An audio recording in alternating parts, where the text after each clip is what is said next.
Sudah ada berapa, Pak Surya?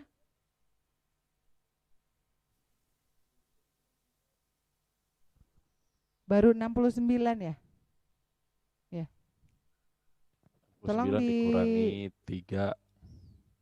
tolong Teh Divasti dan Teh Kiesa dibantu adik-adiknya, barangkali salah alamat.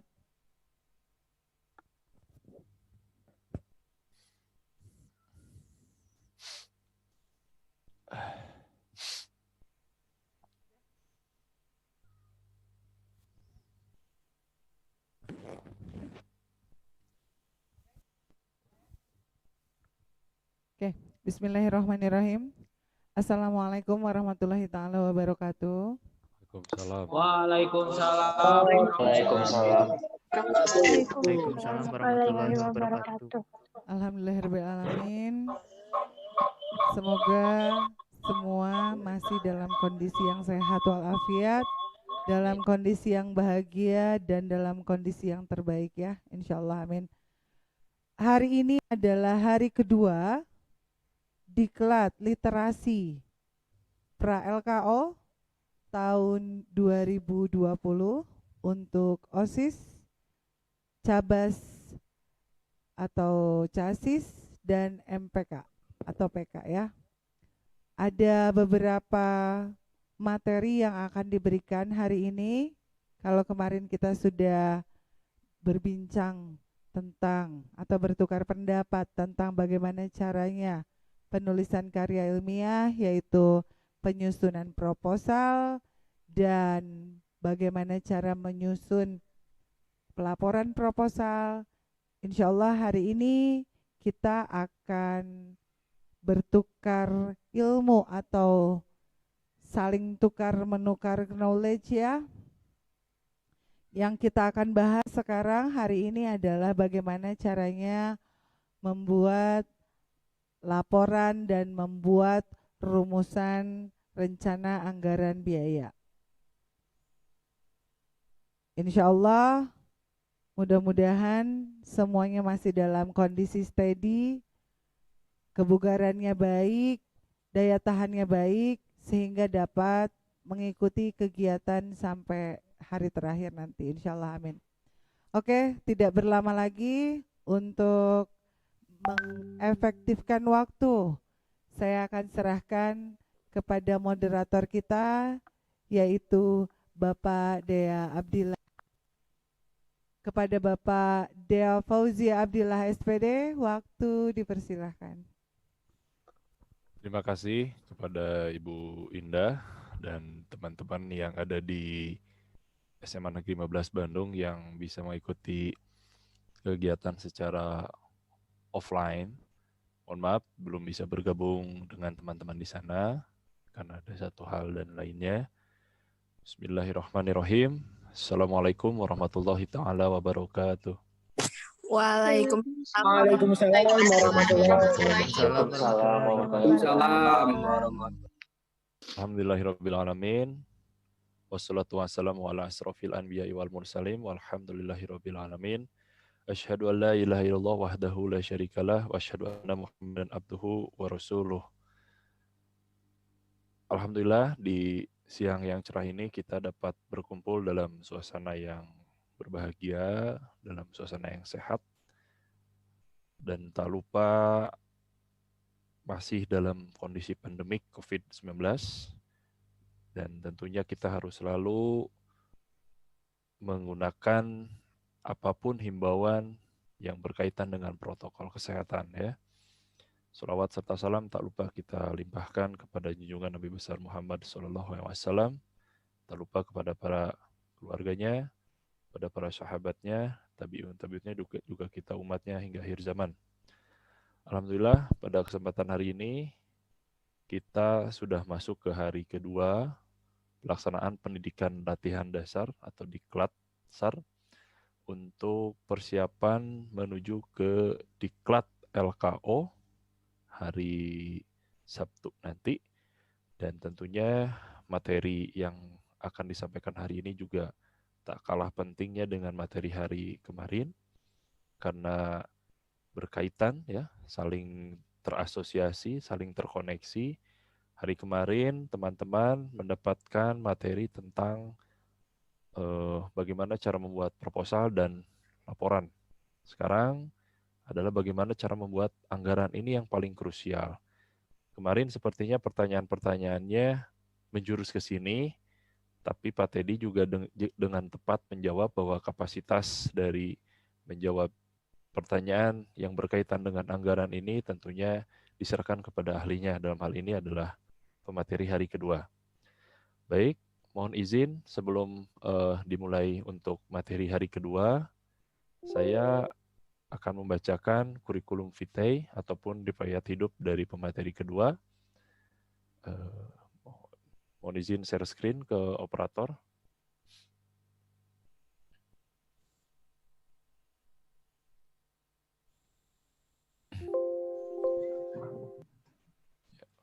Mohon diaktifkan share screen untuk saya.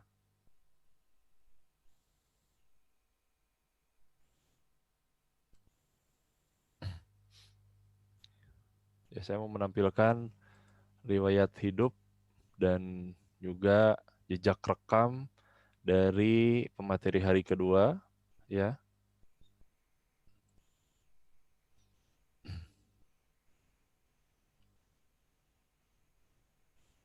Ya.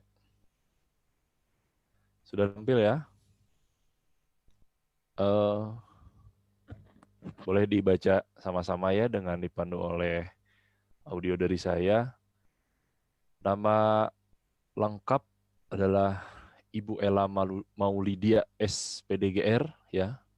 SPDGR ini sarjana pendidikan guru.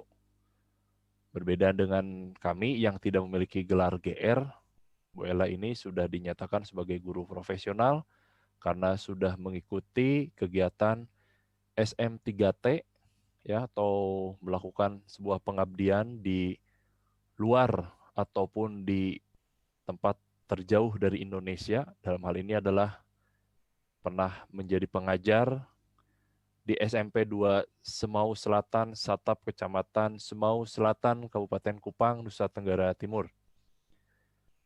Nama beliau adalah Ibu Ella Maulidia, lahir di Bandung 22 September 1909 Tut dan telah lulus S1 dari jurusan Pendidikan Ekonomi di Universitas Pendidikan Indonesia pada tahun 2013. Untuk pengalaman bekerjanya, beliau pernah menjadi call center Telkomsel, Infomedia Bandung tahun 2014, pengajar SM3T dari Dikti pada tahun 2014-2015, pernah berprofesi sebagai tutor bimbel pada tahun 2015 di Tridaya Cabang Cimahi, pernah tergabung menjadi staf Wakasek Kesiswaan tahun 2017 sampai 2020 di SMA Negeri 15 Bandung, dan sekarang masih aktif sebagai seorang pengajar di SMA 15 Bandung, terhitung dari 2017 sampai sekarang, dan sekarang dari 2020 sampai sekarang tergabung menjadi tim pengembang sekolah ya di SMA 15 Bandung. Untuk karir pendidikannya, beliau alumni SD Perumnas Cijerah 5, Angkasa Lanud Hussein Sulaiman, lalu SMA Negeri 13 Bandung, Pendidikan Ekonomi UPI tahun 2013, dan Pendidikan Ekonomi sebagai profesi guru ataupun PPG Universitas Pendidikan Indonesia tahun 2016-2017.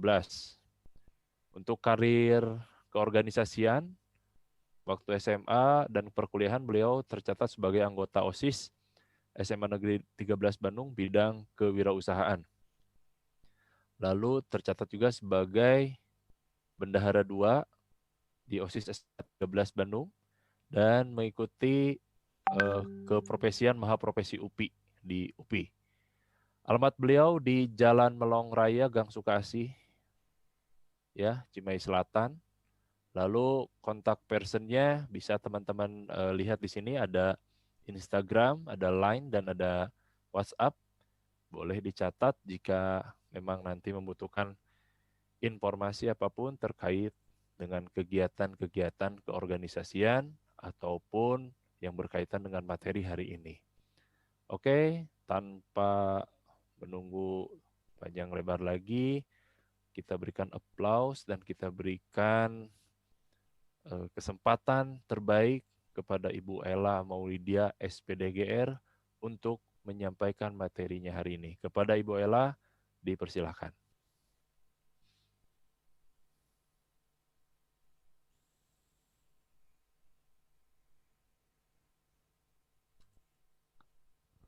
Cek.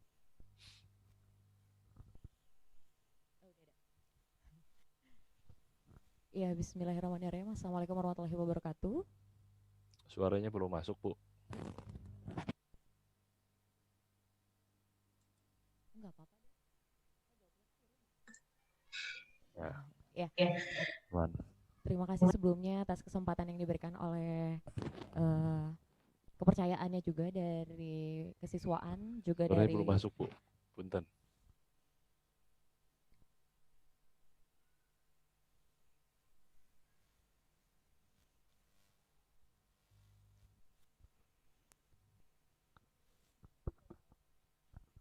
Assalamualaikum warahmatullahi wabarakatuh. Waalaikumsalam. Waalaikumsalam warahmatullahi Pertama-tama Ibu ucapkan terima kasih sebelumnya atas kepercayaan yang diberikan oleh kesiswaan yang sudah memberikan kepercayaan besar kepada Ibu untuk memberikan materi terkait anggaran, dan juga dari OSIS dan juga dari MPK. Salam hangat dari Ibu untuk kalian semua yang mungkin kita tidak bisa bertemu secara langsung, tapi saya harapkan bahwa kalian pastinya semoga esensi dari kegiatan ini juga tidak berkurang, walaupun kita terpisah karena pandemi ini gitu ya, pandemi ini. Dan hari ini Ibu diberikan kepercayaan untuk menyampaikan materi terkait dengan anggaran. Seringkali kalau misalnya berkaitan dengan anggaran itu sensitif gitu ya, terkait dengan keuangan gitu ya. Baik keuangannya itu adalah baik keuangan dari sendiri atau maksudnya dari organisasi ataupun dari sekolah. Ibu juga dulu pernah punya pengalaman gitu ya ketika di OSIS, punya pengalaman bahwa memanage uang tuh susah gitu pada saat zamannya gitu ya, pada zamannya. Saat ini pun sama gitu ya. Ya otomatis mau tidak mau kita harus membuat apa ya istilahnya ya? Anggaran ataupun membuat sebuah perencanaan dalam membuat dalam anggaran tersebut gitu ya, dalam anggaran tersebut. Ya, nanti sambil dilihat juga PowerPoint yang akan ditampilkan ya. Oke. Ini adalah pembuatan anggaran. Iya. Nah, sebelumnya anggaran itu pasti bukan hanya berkaitan tentang yang memanagenya itu cuma bendahara aja. Jadi ada pertanyaan dari Ibu bahwa seberapa penting sih membuat anggaran dalam sebuah kegiatan dan juga seberapa penting membuat AD atau ART dalam organisasi. Jadi dalam sebuah organisasi itu wajib punya anggaran dasar sama anggaran rumah tangga gitu ya. Kenapa ini wajib? Karena ketika kamu mengeluarkan sebuah uang, mengeluarkan sepeser pun uang, Rp1 pun itu harus ada pertanggungjawabannya, karena nantinya uang tersebut harus dilaporkan. Kalaupun misalnya ternyata kamu udah punya uang ataupun dapat uang dari sekolah dalam sebuah acara Rp1 juta, terus ternyata kamu pakai Rp999.900, Rp100-nya itu tidak ada hilang, misalnya kayak gitu ya, tidak ada hilang. Nah, itu wajib tetap dipertanggungjawabkan, gitu ya, pasti dipertanggungjawabkan. Dan itu bukan hanya tanggung jawab dari bendahara saja, tapi keseluruhan juga harus bertanggung jawab, gitu ya. Jadi penting nggak sih? Penting banget. Nah, jadi bukan hanya yang nantinya menjadi bendahara saja yang wajib mengetahui anggaran, bahwa sebenarnya anggaran ini juga bisa digunakan untuk kehidupan sehari-hari.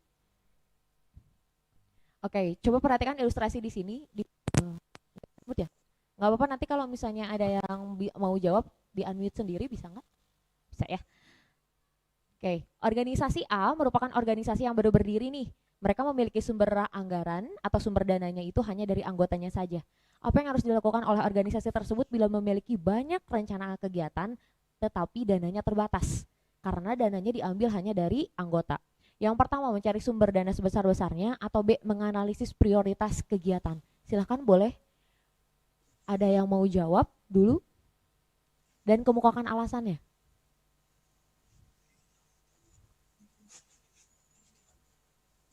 Gak ada? Tidak ada? Oke, saya pulang berarti ya. Tidak ada? Aku mau jawab, Bu. Tidak ada? Kok Oke, Fauzan dari kelas dari kelas X MIPA 6, Bu. X MIPA 6 10 maksudnya ya. 10 MIPA 6. 10 MIPA 6, Ya, 10 MIPA 6. MPK OSIS, MPK. MPK. Oke, silakan dijawab. Pertanyaannya kan organisasi A merupakan organisasi yang baru berdiri. Mereka memiliki sumber anggaran hanya dari anggotanya saja. Apa yang dilakukan oleh organisasi tersebut bila memiliki banyak rencana kegiatan tapi dananya terbatas? Dananya terbatas ya, Bu ya? A. Mencari sumber daya. B. Menurut saya jawabannya itu B, Bu. Menganalisis prioritas kegiatan, Bu. Mohon maaf Fauzan, bisa lebih di suaranya dinaikkan terlebih dahulu karena Ibu suaranya nggak terlalu kedengar. Maaf. Sorry, Oh, Bu. jawabannya B. Menganalisis prioritas kegiatan. kegiatan. Alasannya kenapa Fauzan? Karena dananya terbatas, Bu. Jadi Eh, dianalisis dulu, Bu. Fauzan bisa minta tolong? Ya, Maaf Bu. ya, maaf ya. Oke, Lanjut. bisa tolong artikulasi ya disebutnya ya, pelan-pelan. Oke, Artikulasi. pelan-pelan.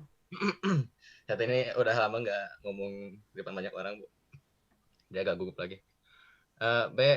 Menganalisis prioritas kegiatan. Kenapa nggak A? Karena dananya terbatas, Bu. Kalau mencari sumber dana sebesar-besarnya kan belum tentu dananya. Oke, kenapa? Oke, berarti kamu pilih yang B. Sekarang kenapa nggak pilih yang A? Karena tadi, Bu, karena kan dananya terbatas. Oke, kan kalau misalnya cari dana dari orang lain bisa. Tapi kan suka ada yang ini, Bu, yang apa tuh namanya teh? Yang mencari keuntungan di balik apa tuh? Di balik kesempatan gitu, Bu. Oh, berarti itu tidak berorganisasi dengan baik dong, karena dia hanya mencari keuntungan. Iya, Bu. Ya, Iya, iya. beda, Bu ya. Ya, ketika kamu posisinya di situ, Fauzan, ataupun misalnya ada beberapa, misalnya salah satu di antara kalian nanti jadi pemimpin organisasi ya. Terus kemudian ketika seperti itu, apa yang akan kamu lakukan? Boleh deh, nggak apa-apa, yang lain selain Fauzan. Silakan.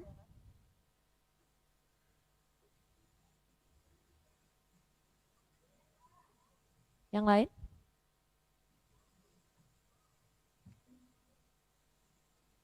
Nggak ada ya? Nggak ada?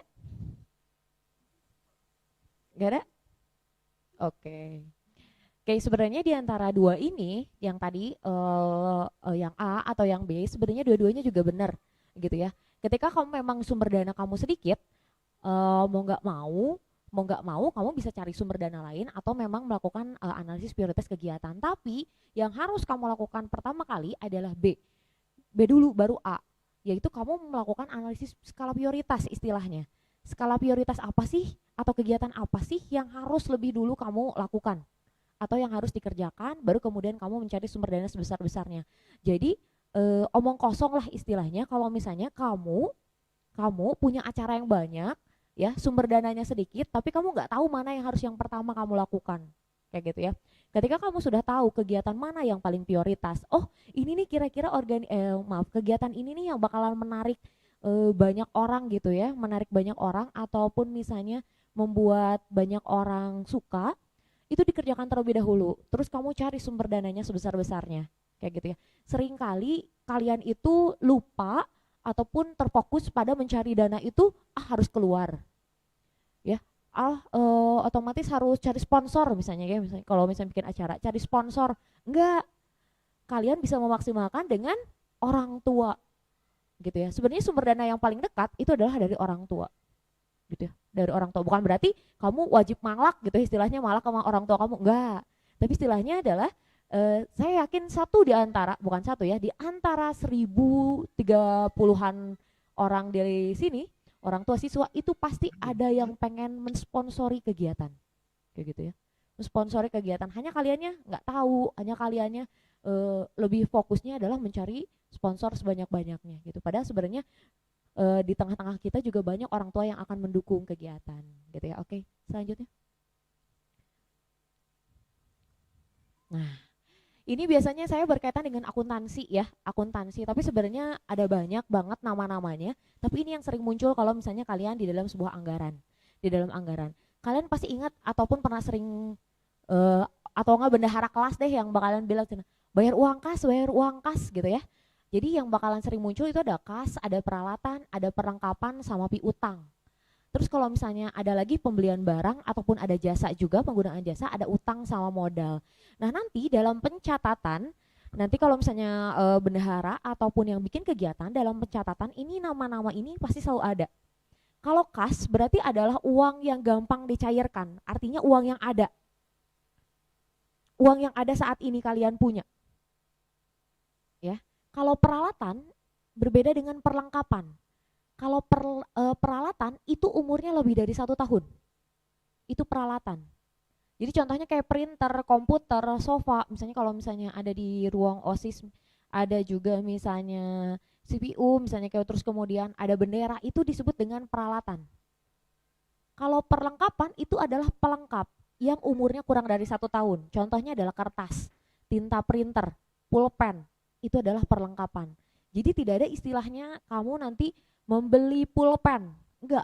Jadi sebutnya adalah perlengkapan ATK, gitu ya, perlengkapan ATK. Nanti dilampirkan dengan kwitansi ataupun dengan nota, gitu. Terus pernah dengar lagi ada namanya piutang. Piutang beda dengan utang.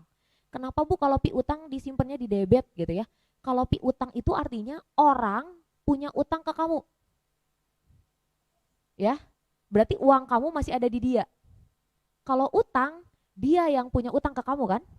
Gitu ya, dia punya utang ke kamu, artinya dia punya sejumlah uang sejumlah uang kamu ada di dia. Gitu ya. Terus ada pembelian barang, artinya kalian misalnya beli barang sesuatu itu disebut dengan nantinya dimunculkan di kredit. Utang, modal, kalau modal itu berarti adalah modal awal kamu melakukan kegiatan misalnya atau penggunaan jasa. Terus di bawahnya ada debit sama kredit. Apa bedanya debit sama kredit? Tapi orang sering ngomongnya adalah debit. Debit itu berarti air, ya. Kalau kalian yang dari MIPA pasti, tapi kalian juga pasti tahu ya. Kalau debit itu adalah air, volume. Tapi kalau di akuntansi memang sering didengar dibacanya adalah debit, tapi tulisannya adalah debit. Debit artinya disimpankannya di kanan. Kalau di kanan itu adalah penerimaan. Kalau kredit itu di kiri, artinya adalah pengeluaran. Gitu ya, pengeluaran. Boleh di selanjutnya? Oke. Nah ini nih yang harus kamu lakukan sama yang gak boleh kamu lakukan gitu ya. Sering banget di antara kalian kalau bikin acara itu bikin anggarannya gak logis. Bu tapi kan takutnya gak ketutupin sama yang lain gitu ya. Ketutupin misalnya lupa Bu kalau uang parkir gak dimasukin gitu ya. Uang parkir terus kemudian bensin gak dimasukin. Ya itu berarti otomatis masukkan di dalam anggaran. Wajib logis gitu ya, wajib logis. Kalau logis berarti kamu harus melakukan survei harga dulu.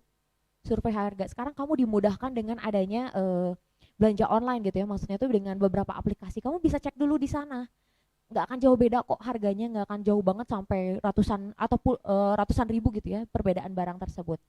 Terus kemudian kamu mencari sumber dana. Itu yang harus kamu lakukan dari sekarang gitu ya.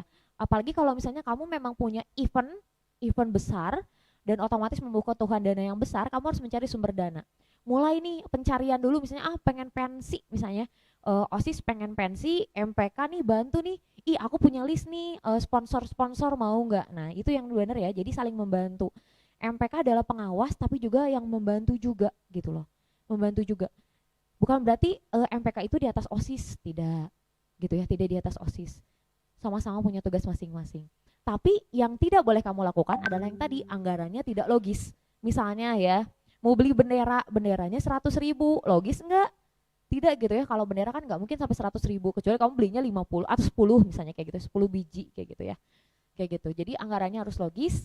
Yang kedua, hanya bergantung pada sumber dana. Oke, saya mau cerita sedikit bahwa mungkin yang kelas 11 mungkin sedikit tahu. Saya dulu pernah bikin pensi di SMA 13 Bandung dengan keinginan anggaran sampai 50 juta. Dulu cita-citanya kita pengen bawa, pengen ngundang lah ya, pengen ngundang Niji. Dulu zamannya saya pengen ngundang Niji, terus saya ngundang beberapa artis yang hits gitu ya. Dan ternyata pas dicek sekolah nyoret. Udah pasti ya itu proposalnya dicoret. Yang dikasih cuman 500.000 saja. Ya. Wow, gitu ya. Dengan pengennya 50 juta cuma dikasih 500.000 saja gitu ya. Tapi kita nggak berhenti di situ. Kita nggak berhenti di situ. Apa yang paling mudah? Yaitu cari yang terdekat gitu ya. Kalau di SMA, mohon maaf saya banding-bandingkan dengan SMA lain karena kebetulan saya di SMA 13 ya. SMA 13 itu kebetulan di pinggir jalan besar. Sebelah-sebelahnya ada lumayan ini apa? Ruko. Jadi akhirnya kita coba ngasih proposal ke sana. Ngasih proposal ya lumayan 2 juta, 3 juta kayak gitu ya. Jadi kita harus memanfaatkan yang di sekitar kita dulu gitu, yang sekitar kita dulu. Gitu. Jadi jangan terpatok, wah ini harus kesini, tidak seperti itu. Ketika kamu punya sebuah impian, kamu bisa laksanakan, gitu ya. Tapi jangan cuma bermimpi, gitu ya. Tapi harus bertindak juga, gitu. Makanya yang terakhir adalah tidak boleh menyerah. Menyerah itu tidak ada di kamus OSIS dan MPK. Itu tidak boleh, tidak boleh ada di kamus OSIS dan MPK, gitu ya. Kalau kamu menyerah, berarti kalau kamu menyerah keluar, tinggalkan, gitu ya. Kamu pun tidak bisa mengurus diri kamu sendiri, otomatis bagaimana kamu bisa mengurus 1.000 orang. Karena OSIS dan MPK itu bukan hanya mengurus satu organisasi saja, tapi 1.000 orang yang dalam satu sekolah. Ya, selanjutnya. Nah, ini adalah anggaran dalam pembuatan anggaran ya. Yang pertama membuat skala prioritas dalam setiap sekbid. Jadi nanti diharapkan setiap sekbid itu bikin yang namanya skala prioritasnya gitu ya. Oh misalnya ini yang paling penting dulu nih atau ini yang paling terdekat dulu nih yang harus dilaksanakan gitu ya. Mulai mencari sumber dana lain itu diwajibkan dari mulai sekarang. Yang ketiga contoh anggaran dalam proker ya. Contoh anggaran dari proker ini misalnya ada di tabelnya ada nomor, ada sekbid, ada kegiatan, ada bulan sama sumber dana. Sumber dananya sekolah dan yang lain. Maksudnya sumber dana sekolah itu berarti kalian bisa meminta lewat proposal ke sekolah. Kalau yang lain itu bisa dari siswa, maksudnya dari teman kalian ya maksudnya. Terus kemudian juga bisa juga dari sponsor. Contohnya adalah sekbid 1 misalnya. Sebelumnya deh. Nah misalnya di sekbid 1 nih ada kegiatan takziah momental ya benar nggak sih namanya benar? Takziah itu kan momental ya, istilahnya nggak mungkin setiap bulan ada yang meninggal juga, tidak seperti itu ya. Sumber dananya nggak akan dari sekolah biasanya, diambilnya dari lain itu adalah berarti dari teman.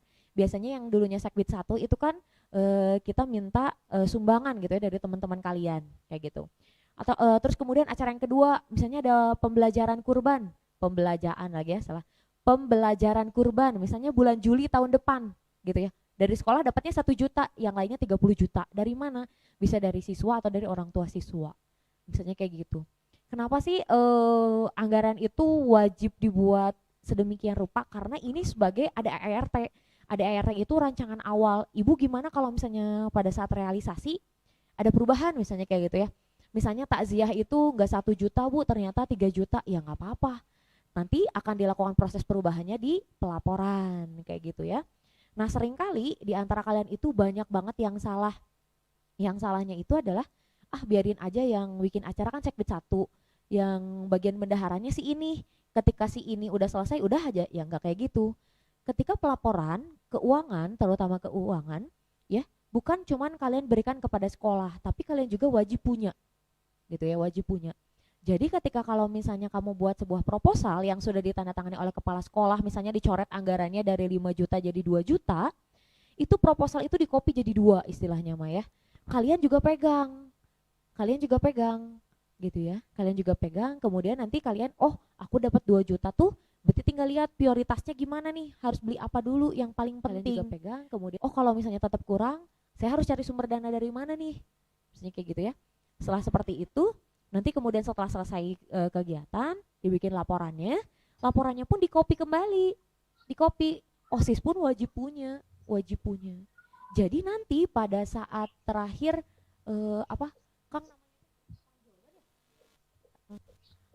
pada saat laporan pertanggungjawaban terakhir angkatan itu nanti dilampirkan juga. Jadi punten ya, ketika pada saat LPJ OSIS itu seringkali saya ngelihat cuman hanya tabel-tabel saja gitu ya, tabel-tabel saja dan itu hanya per kegiatan saja. Sedangkan yang baik itu anggaran itu harus betul-betul terperinci gitu ya. Sampai uang 100 perak pun wajib gitu ya, wajib ada laporannya. Nah, kemudian untuk ketika melakukan proses pembelanjaan itu kalian wajib punya dua. Wajib punya duanya apa Bu? Yang pertama adalah nota dari toko ataupun dari yang kalian beli ya, nota ataupun misalnya struk ya, struk. Terus kemudian yang keduanya adalah kwitansi. Jadi punya dua, setiap satu transaksi itu ada dua bukti pembayaran. Ya, ada dua bukti pembayaran. Jadi kita belajar untuk lebih rapih ketika melakukan proses anggaran, pembuatan anggaran sampai dengan nanti pelaporan. Tidak akan sulit ketika kamu misalnya dimulai dari saat ini, gitu ya. Ibu udah yang akang-akang teteh yang sebelumnya juga nggak kayak gitu. Oh, kita melakukan perubahan. Kalau kamu terus sama seperti yang sebelumnya, atau kamu gak akan pernah bisa berubah gitu ya. Kamu terus aja terpatok pada hal yang sama gitu ya. Yuk kita belajar untuk menjadi jauh lebih rapih dalam proses pembuatan anggaran ataupun sampai dengan pelaporan gitu ya.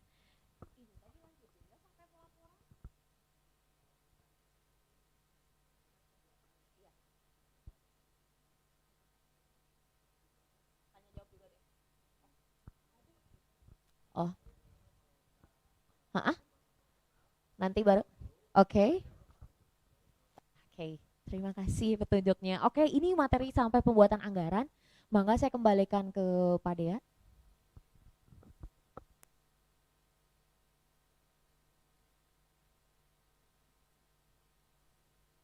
Ya, terima kasih kepada Ibu Ella atas pemaparan anggaran, bagaimana cara membuat anggaran. Selanjutnya mungkin ada pertanyaan yang akan disampaikan oleh teman-teman semua terkait dengan bagaimana cara membuat anggaran.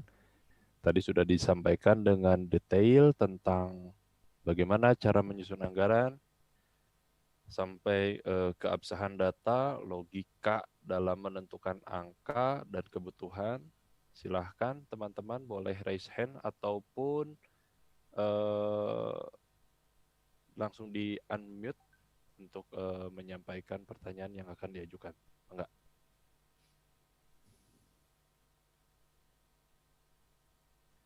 Sambil menunggu, ini baru 20 orang cabas dan perwakilan kelas yang melakukan presensi absen. Silahkan teman-teman mengisi presensi absen di kolom chat. Itu sudah ada linknya. Ada di Google Form ya. Nanti silahkan diisi dulu. Oke, ada pertanyaan dari Epi ya, dari Cabas 38. Silakan Epi. Assalamualaikum warahmatullahi wabarakatuh. Waalaikumsalam warahmatullahi wabarakatuh. Perkenalkan, nama saya Epi Rahayu. Saya dari kelas BAS MIPA 5, Cabas 38. Izin bertanya untuk Ibu. Maaf Bu, saya izin bertanya, apa langkah yang harus dilakukan seorang ketua pelaksana jika sudah mendekati hari H tetapi kekurangan anggaran dana masih belum tertutupi? Sekian, terima kasih. Ya, oke. Bu Ella mau langsung dijawab atau ditampung dulu? Pertanyaannya tuh apa yang harus dilakukan ketua pelaksana bila ternyata hari H, kegiatannya menuju hari H tapi anggarannya belum cukup ya Pi? Iya Bu. Kayak gitu ya? Oke. Kalau misalnya ini sih sebenarnya seperti melatih kepemimpinan juga ya sama manajemen, terutama manajemen anggaran gitu ya, manajemen anggarannya. Kalau misalnya ketua pelaksana mau bikin acara, ternyata nggak cukup gitu ya, nggak cukup anggarannya.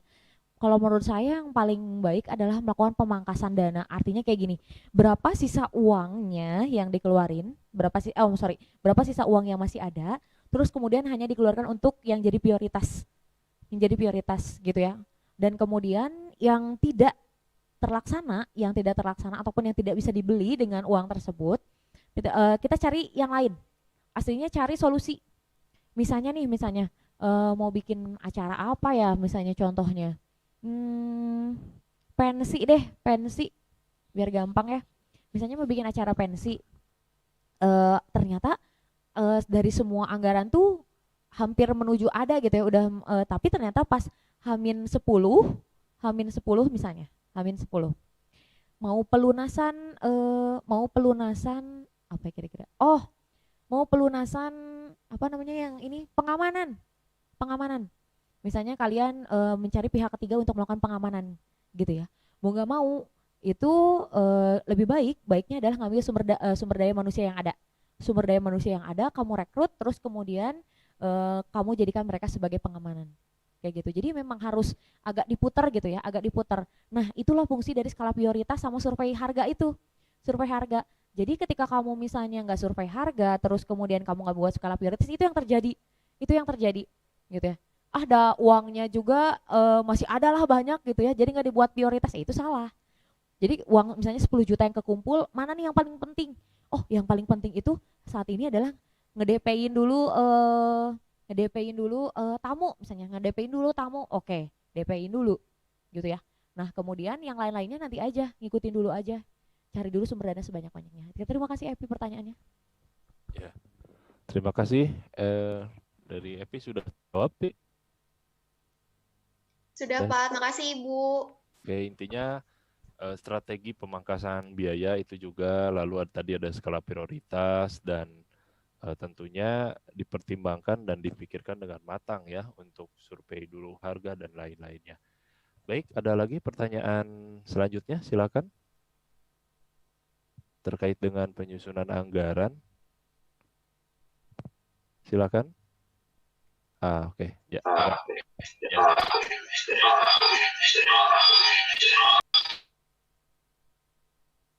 Ya, silakan Najwa. Assalamualaikum. Ya. Waalaikumsalam warahmatullahi wabarakatuh. Jadi nama saya Najwa. Ya, silakan Najwa. Mau nanya, Najwa dari kelas 11 MIPA 7. Mau nanya, misalnya proposalnya tuh kita nulis anggaran di proposal 2 juta. Terus udah dimatiin anjir.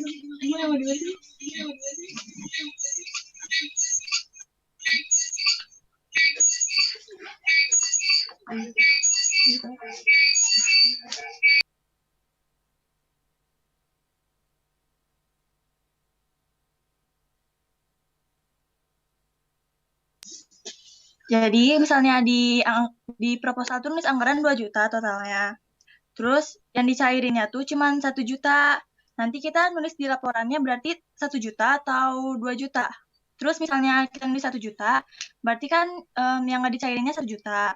Nanti uang yang nggak dicairinnya nggak usah kita tulis atau gimana, Bu? Ya, bangga Bu Ella, langsung dijawab saja. Ya, terima kasih Najwa. Kalau misalnya terkait kayak gini bikin proposal tadi ya, bila kalau misalnya anggarannya 2 juta ternyata hanya di ACC-nya 1 juta, 1 jutanya gimana gitu ya. Nah, itu tetap dilaporkan karena gini, 1 jutanya adalah uang sekolah, 1 jutanya adalah uang organisasi, itu wajib juga dilaporkan gitu ya. Wajib juga dilaporkan, hanya nanti untuk buktinya, untuk bukti dari transaksinya hanya cukup pengeluarannya untuk yang 1 juta saja, kayak gitu. Karena yang nantinya akan dilaporkan ke pihak sekolah hanya yang 1 juta. Tapi untuk sumber dana itu wajib dicantumkan. Misalnya nanti ya pada saat di pelaporannya itu kamu tulis dulu di atasnya atau penerimaan atau sumber dana gitu ya. Penerimaan sekolah 1 juta rupiah, organisasi atau mandiri 1 juta rupiah. Ya, buat laporannya, terus kemudian kwitansinya cukup 1 juta saja karena uang yang dipakainya 1 juta. Yang maksud saya uang yang diberikannya hanya 1 juta rupiah. Kayak gitu. Jadi nah nanti gimana tuh Bu sisa kwitansinya yang nanti nominalnya 2 juta itu wajib dilakukan pelaporan pada saat LPJ. Ya.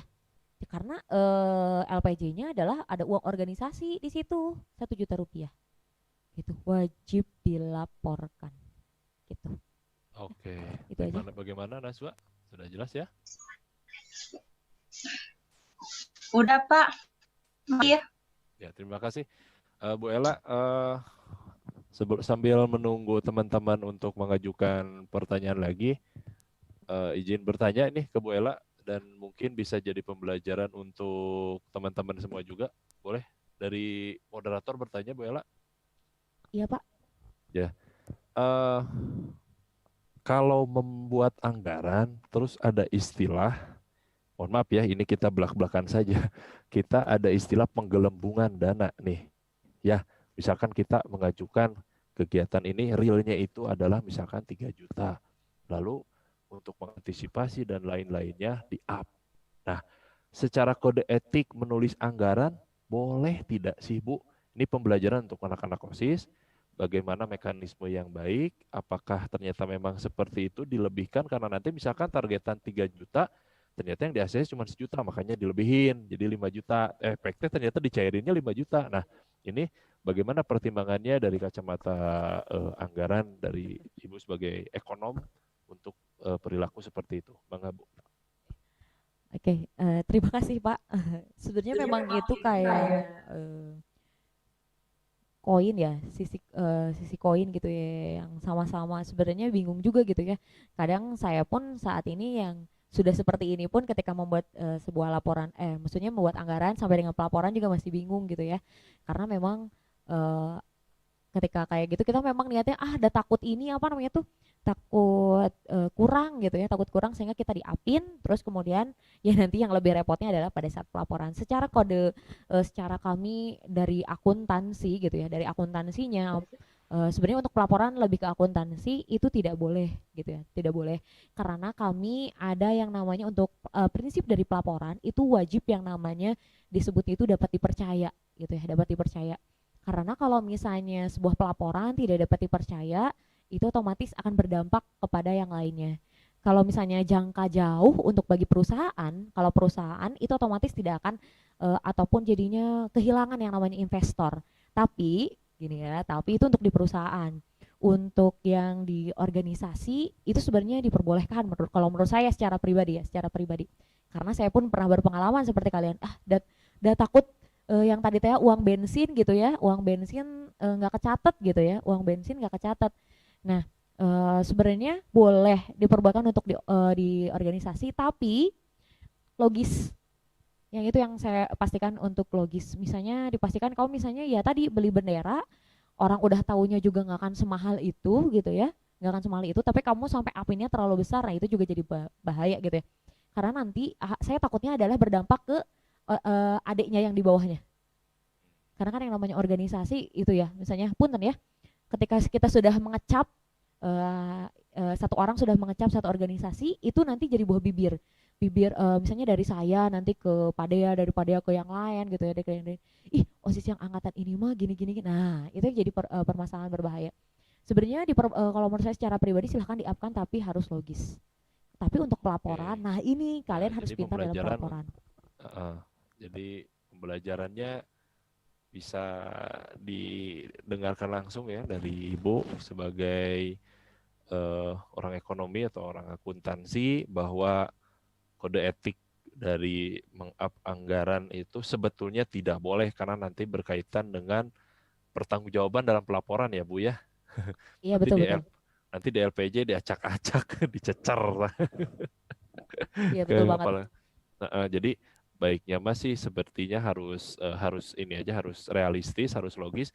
Jika mungkin ada yang dibutuhkan ya Bu, seperti tadi keadaan yang sangat mendesak dan lain-lain, baru boleh di-up karena melihat kondisi dan situasi yang memang sangat betul-betul urgent ya Bu ya. Iya betul. Makanya anggaran itu harus detail Pak. Makanya contohnya yang kayak tadi beli bensin, seringkali memang kalau anak organisasi itu lupa bensin teh gitu ya dimasukin gitu ya. Kasihan seksi transport gitu ya, jadi ngeluarin uang terus. Jadi kalian anggarkan saja gitu ya. Ada berapa motor, terus kemudian kalian hitung misalnya 20.000 per satu motor satu hari misalnya, kira-kira ada berapa, nah itu. Dan jangan lupa juga diminta struknya kayak gitu. Karena nanti ya yang saya takutkannya ketika kalian terlalu meng-up, tidak logis, nanti kedepannya pada saat LPJ yang akan jadi permasalahan seperti itu. Tapi balik lagi kalau misalnya up-nya cuma 1.000, 10.000 itu sebenarnya nggak jadi masalah kalau menurut saya mah Pak. Gitu. Oh gitu. Up 1.000, 10.000 takut khawatir ada peribahasa gini Bu, korupsi bukan up ya itu namanya ya. Korupsi 1.000 jeung 1 juta ya bunya. Kalau 1 juta ya itu saya enggak lah. Tidak janganlah gitu ya, seperti itu. Jangan. Karena nggak logis Pak. Kecuali memang nanti apa ya? Pada saat pada saat pelaporannya kalian bisa cari kwitansi yang sebagian gitu, ya mangga gitu menurut saya mah. Gitu. Oke. Ya, tuh ya teman-teman dari OSIS dan PK sudah didapat ya bagaimana cara membuat anggaran, lalu kode etiknya juga seperti apa. Nah, sudah tegas sekali tadi disampaikan. Jadi jangan sampai nanti ketika mengajukan ataupun ada hal lainnya kalian melakukan suatu kesalahan ya. Bahkan tadi Bu Ella sudah sangat jelas menggambarkan bahwa anggaran harus detail. Sampai jumlah motor pun harus dihitung, ada berapa bensin liter yang digunakan untuk operasional. Nah, jadi itu bisa jadi refleksi kita bersama. Oke, ada lagi pertanyaan silakan. Sampai pukul ya dua pertanyaan lagi maksimal. Silakan, mungkin lebih ke diskusi. Ada lagi silakan yang mau bertanya langsung. Oh, ada siapa? Nazmi. Nazmi, oke. Ya, silakan. Oh, Ibnu dulu. Ibnu. Oke, mangga Ibnu, setelah Ibnu Nazmi ya. Silakan. Assalamualaikum warahmatullahi wabarakatuh, Ibu. Waalaikumsalam. Saya Ibnu Pratama dari kelas 11 GB. Ibu, saya mau bertanya. Kan dari tahun ke tahun tuh setiap penyusunan pembuatan anggaran tuh pasti ada kelemahan. Nah, bagaimana kita mengatasi kelemahan dalam pembuatan tersebut? Kelemahannya dalam segi apa? Ibu contohkan, mungkin bisa dicontohkan kelemahannya apa? Jadi dalam penyusunannya selalu ada kelemahan gitu. Oke, umum mungkin kelemahan secara umum. Ya, mangga Ya, Bu Ella secara umum. boleh. Ya, sudah ditangkap mungkin. Ya, silakan Ibu Ella untuk dijawab pertanyaan dari Ibnu. Jadi gini ya Ibnu ya. Aduh, Ibnu nih ganteng ya, nanti dipotong rambutnya ya.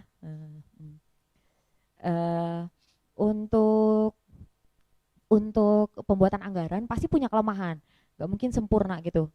Negara saja yang notabene memang punya banyak ahli ekonomi, banyak ahli akuntansinya juga dalam pelaporannya, pasti punya kesalahan pasti gitu ya. Tapi kita meminimalisir setiap kesalahan tersebut. Meminimalisir setiap kesalahan adalah dengan cara setiap kali transaksi pada saat itu juga, pada tanggal itu juga dicatat oleh bendahara gitu ya. Makanya kenapa pelaporan nanti ada di materi pelaporan itu kita harus historis. Jadi ahli sejarah terbaik itu bukan guru sejarah, ya salah. Guru sejarah terbaik itu adalah perempuan dan bendahara. Ya, kenapa perempuan dan bendahara ya? Kalau perempuan sudah disakiti itu, wah, ya, gitu ya, perempuan mah. Naon itu Bu. Dan kalau misalnya yang harus historis itu juga bendahara. Kenapa bendahara itu wajib hukumnya mencatat semua transaksi itu per tanggal saat itu juga. Kenapa Bu harus saat itu juga? Kenapa? Manusiawi kalau kita lupa. Ketika sudah manusia sudah lupa, itu nggak ada pengecualian. Makanya harus hari itu juga, saat itu juga. Transaksi, kalaupun Bu nggak bisa saat itu juga, misalnya karena saya lagi di jalan, ya mangga silakan dicatat, tapi dicatat di handphone dulu gitu ya, dicatat. Oh hari ini tanggal segini saya beli kain sarung buat lomba gitu ya, nominalnya segini kayak gitu ya, nominalnya segini. Karena kalau misalnya nanti ternyata bonnya hilang, nah itu seorang akuntan itu tidak diperbolehkan untuk sampai menghilangkan bukti gitu ya, bukti transaksi kayak gitu. Jadi emang Ibnu untuk setaraf negara pun pasti punya kesalahan, apalagi setaraf organisasi yang masih belajar. Tapi saya yakin kalau misalnya kita meminimalisir setiap kesalahan, otomatis kedepannya pun kita akan menjadi orang jauh lebih baik lagi. Nah kalau misalnya dalam perencanaan seperti apa Bu? Karena Ibnu sebelumnya sudah menjadi pengurus OSIS, jadi otomatis Ibnu sebenarnya sudah tahu anggaran yang sebelumnya. Ketika anggaran sebelumnya, oh salahnya di sini, perbaiki. Makanya kenapa nanti yang jadi akang teteh kelas 11-nya, tolong bantu adik-adiknya untuk memperbaiki gitu ya. Untuk memperbaiki, jangan sampai kesalahan yang sebelumnya terjadi juga saat ini. Gitu ya, terjadi juga nanti dia yang akan datang. Kayak gitu. Jadi memang nggak mungkin setiap pelaporan itu tidak ada kesalahan, tidak mungkin, pasti ada. Bahkan kalau misalnya di akuntansi ada namanya istilahnya, saya juga gak lucu ya ngedengernya, ada namanya penghapusan piutang. orang punya utang ke kita tapi dihapusin gitu ya. Di dalam akuntansi ada yang seperti itu. Kenapa? Karena istilahnya kayak gini, kamu udah nagih nih ke satu teman kamu, udah ditagih, nggak bayar, ya udah aja, dicatat Kaluman aja itu. penghapusan piutang. Kaluman itu mah. Penghapusan piutang. Jadi artinya kamu sudah meridokan gitu ya, piutang teman kamu. Tapi kalau kamu ridho, kalau kamu tidak ridho ya jangan, jangan dihapus gitu. Tapi di dalam akuntansi pun ada yang seperti itu gitu ya. Secara teoritis ada gitu. Ya, gitu aja Pak Dea. Ya, terima kasih Bu Ella. Bagaimana Ibnu ya? Sudah terjawab ya tadi bahwa selevel negara yang besar pun yang ada ahlinya dan lain-lain pasti ada kesalahan. Apalagi kita yang organisasi untuk itu balik lagi ke hari pertama harus ada bimbingan, harus ada pembinaan, konsultasi, jangan mau akarep sorangan gitu, harus melibatkan orang ahli di dalamnya ya. Sehingga nanti kata Bu Ella tadi mungkin lebih tepatnya saya meminimalisir kesalahan ya Bu ya. Ya, karena kesalahan pasti ada, jadi kita minimalisir, kita persempit, kita perkecil. Oke, baik. Tadi Nazmi ya. Nazmi, ya silakan Nazmi. Oke, silakan. Jadi nama saya Nazmi Lenanda Diwianto dari XMIPA 4. Jadi untuk mencari sumber dana lain, boleh atau enggak minta bantuan ke kepala sekolah, jadi minta dana gitu loh. Ya, gimana? Ya, gitu dah. Oh, langsung aja Pak. Oke, langsung aja Bu Ella, Mangga. Oke, jadi kalau misalnya untuk pendanaan secara pribadi ke kepala sekolah ya mangga aja gitu ya. Kalau menurut saya mah secara personality kamu minta ke kepala sekolah ya mangga, tinggal cari bahasa yang baik, lobby yang baik kayak gitu ya.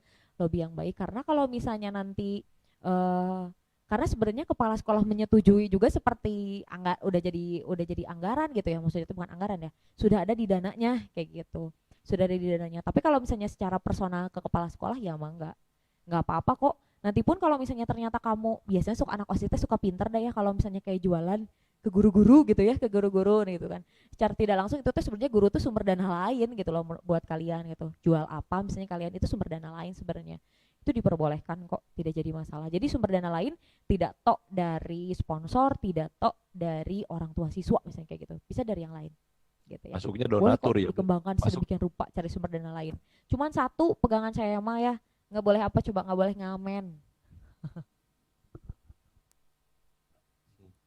Kalau Bu jadi masuknya donatur ya Bu, kalau kepala sekolah kayak gitu masuknya donatur ya? Iya betul, jadinya sistemnya donatur Pak, karena itu uang pribadi.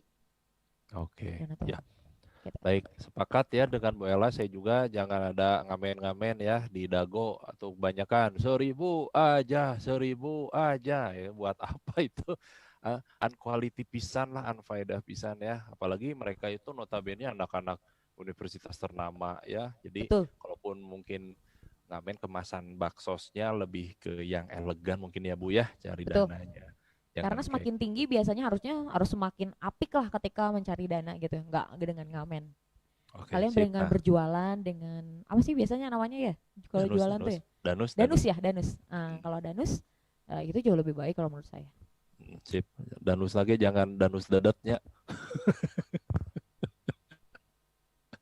Aduh, risoles geus hapek, aduh dibikin. Kita beli. Nah, maksudnya kemarin udah ditegaskan sama Bapak juga, danus juga yang elegan gimana gitu caranya, penghimpunan donasi dari donatur juga harus dipertimbangkan lagi. Oke, satu pertanyaan lagi. Ini ada Valina ya, silakan. Nama saya Valina dari kelas 11 MIPA 7. Ya. Ibu, aku mau nanya. Jadi kalau ya, silakan Valina. Jadi kan kalau misalnya kita ngajuin proposal misalnya ke sekolah, kita punya anggaran tapi sekolah itu nggak memenuhi anggaran tersebut. Cuman kita tuh nggak punya pegangan dari sponsorship misalnya. Jadi kan emang agak susah juga nyari sponsor. Tapi sekolah itu nggak ngebolehin buat danus di sekolah, danus sehari-hari. Itu jadinya kita harus kayak gimana gitu. Ya. Silakan Bu Ella. Oke, jadi udah bikin proposal, dianggarin, ternyata cuma dapat setengahnya lah, misalnya dapat setengahnya, terus ternyata kita juga nggak boleh danus. Apa yang harus dilakukan? Yang satu kata aja sih, bukan satu kata, satu kalimat menurut saya mah adalah membuat pengeluaran dengan skala prioritas, itu aja. Acara tetap jalan, tapi kalian bikin yang tadi anggarannya dibuat skala prioritas. Jadi kalau misalnya yang nggak penting-penting atau ternyata yang di rumahnya ada yang mau nyumbang, misalnya nih buat dekorasi nih karton, aku punya, ya bangga manfaatkan yang seperti itu kalau menurut saya. Atau kita biasanya ketika kepepet, ide kita jauh lebih ini kreativitas kita lebih terasah gitu ya, lebih terasah. Nah itu jadi ketika memang kepepet uangnya nggak ada, ya manfaatkan yang ada aja, kayak gitu, yang ada aja gitu. Jadi jangan berpikir bahwa ketika harus semua itu dikeluarkan uangnya, enggak gitu ya, enggak semuanya harus dikeluarkan uang. Dengan kita mengelola yang ada dengan sedikit kreatif mungkin, itu jauh lebih bagus menurut saya, kayak gitu. Punten ya, saya mau ngasih contoh misalnya kayak di Cimahi, apa? Ada salah satu SMA di Cimahi, saya pernah diundang EduFair, SMA negeri di daerah Cimahi. Nggak kebayang kalau menurut saya mah ada dekorasi pakai kursi gitu ya, pakai kursi. Ternyata dia cuma numpukin kursi lab lah ya, kalau kita mah kursi lab, terus kemudian pakai benang-benang doang, jadinya estetik gitu kan ya, gitu. Saya yakin bahwa ketika memang kepepet, itu yang ada pun langsung digarap gitu. Dan manusia mah kalau kepepet biasanya lebih pinter gitu kan. Ujian juga kan kalian suka H-1 atau H- beberapa jam baru baca ya, kayak gitu biasanya. The power of kepepet biasanya lebih mati gitu ya. Ketika uang cuma 1 juta misalnya, anggaran 3 juta biasanya jauh lebih baik kalian, kayak gitu pemanfaatannya. Ya, dan Tuhan juga kadang-kadang sering menolong orang dalam posisi di akhir, Bu. Tuhan sering memberikan pertolongannya kalau kita udah benar-benar nggak sanggup banget, alias tawakal, baru Tuhan itu nolong kadang-kadang ya. Iya betul Pak Dea. Salah satu bentuk kreatifnya tadi. Oke, alhamdulillah waktu sudah menunjukkan pukul 14 waktu Indonesia bagian barat, dan ya, kesimpulan di materi pertama ini tadi teman-teman sudah bisa mengambil banyak hikmah dan juga esensi terkait dengan bagaimana cara menyusun anggaran ya, dan sasarannya harus seperti apa, sampai ke kode etik dan trik ketika anggaran ini menjadi salah satu hal yang krusial dalam penyusunan proposal juga seperti apa.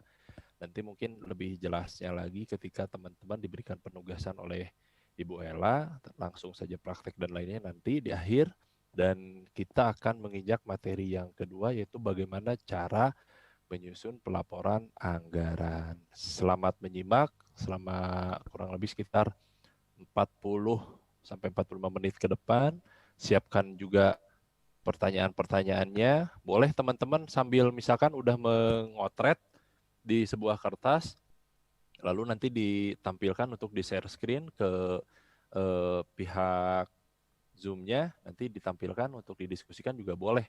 Apapun itu pertanyaannya ya. Jadi teman-teman bisa lebih efektif dan efisien ya. Bangga Bu Ella, dipersilakan untuk memaparkan materi yang kedua. Oke. Semoga nggak bosan ya. Boleh berdiri dulu dong teman-temannya. Saya yakin cara rangkel istilahnya mah ya. Cangkel, sok boleh berdiri dulu. Berdiri aja. Nih, kita cek. Kita lihat berdiri nggak kalian? Iya. Saya juga berdiri.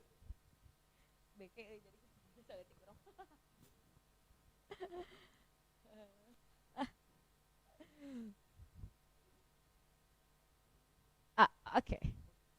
Kelihatan ya? Oke, berdiri nggak semuanya? Oke, harus dimarahin dulu baru berdiri, Nak. Kayak ospek online? Mau kayak ospek online? Ospek online? Sabuk, ikat pinggangnya mana? Enggak, kita pegangan aja dulu. Sok berdiri dulu ya. Berdiri dulu, oke, gerakin kakinya dulu, yang kanan dulu digerakin, yang kanan, oke, gerakin yang kiri, oke, pinggangnya juga jangan lupa diputar-putar, pinggangnya jangan lupa diputar-putar. Tenang aja kalau kalian sendirian di kamar lebih bagus ya, biar nggak malu-maluin. Oke, tangannya juga. Kenapa? Karena semakin lama kalian duduk nantinya bosan, ngantuk. Ya apalagi ini masanya tentang uang dan uang gitu ya. Oke. So, olahraga dulu, olahraga ringan dulu. Oke. Oke, silakan. Terima kasih, silakan boleh duduk. Silakan duduk.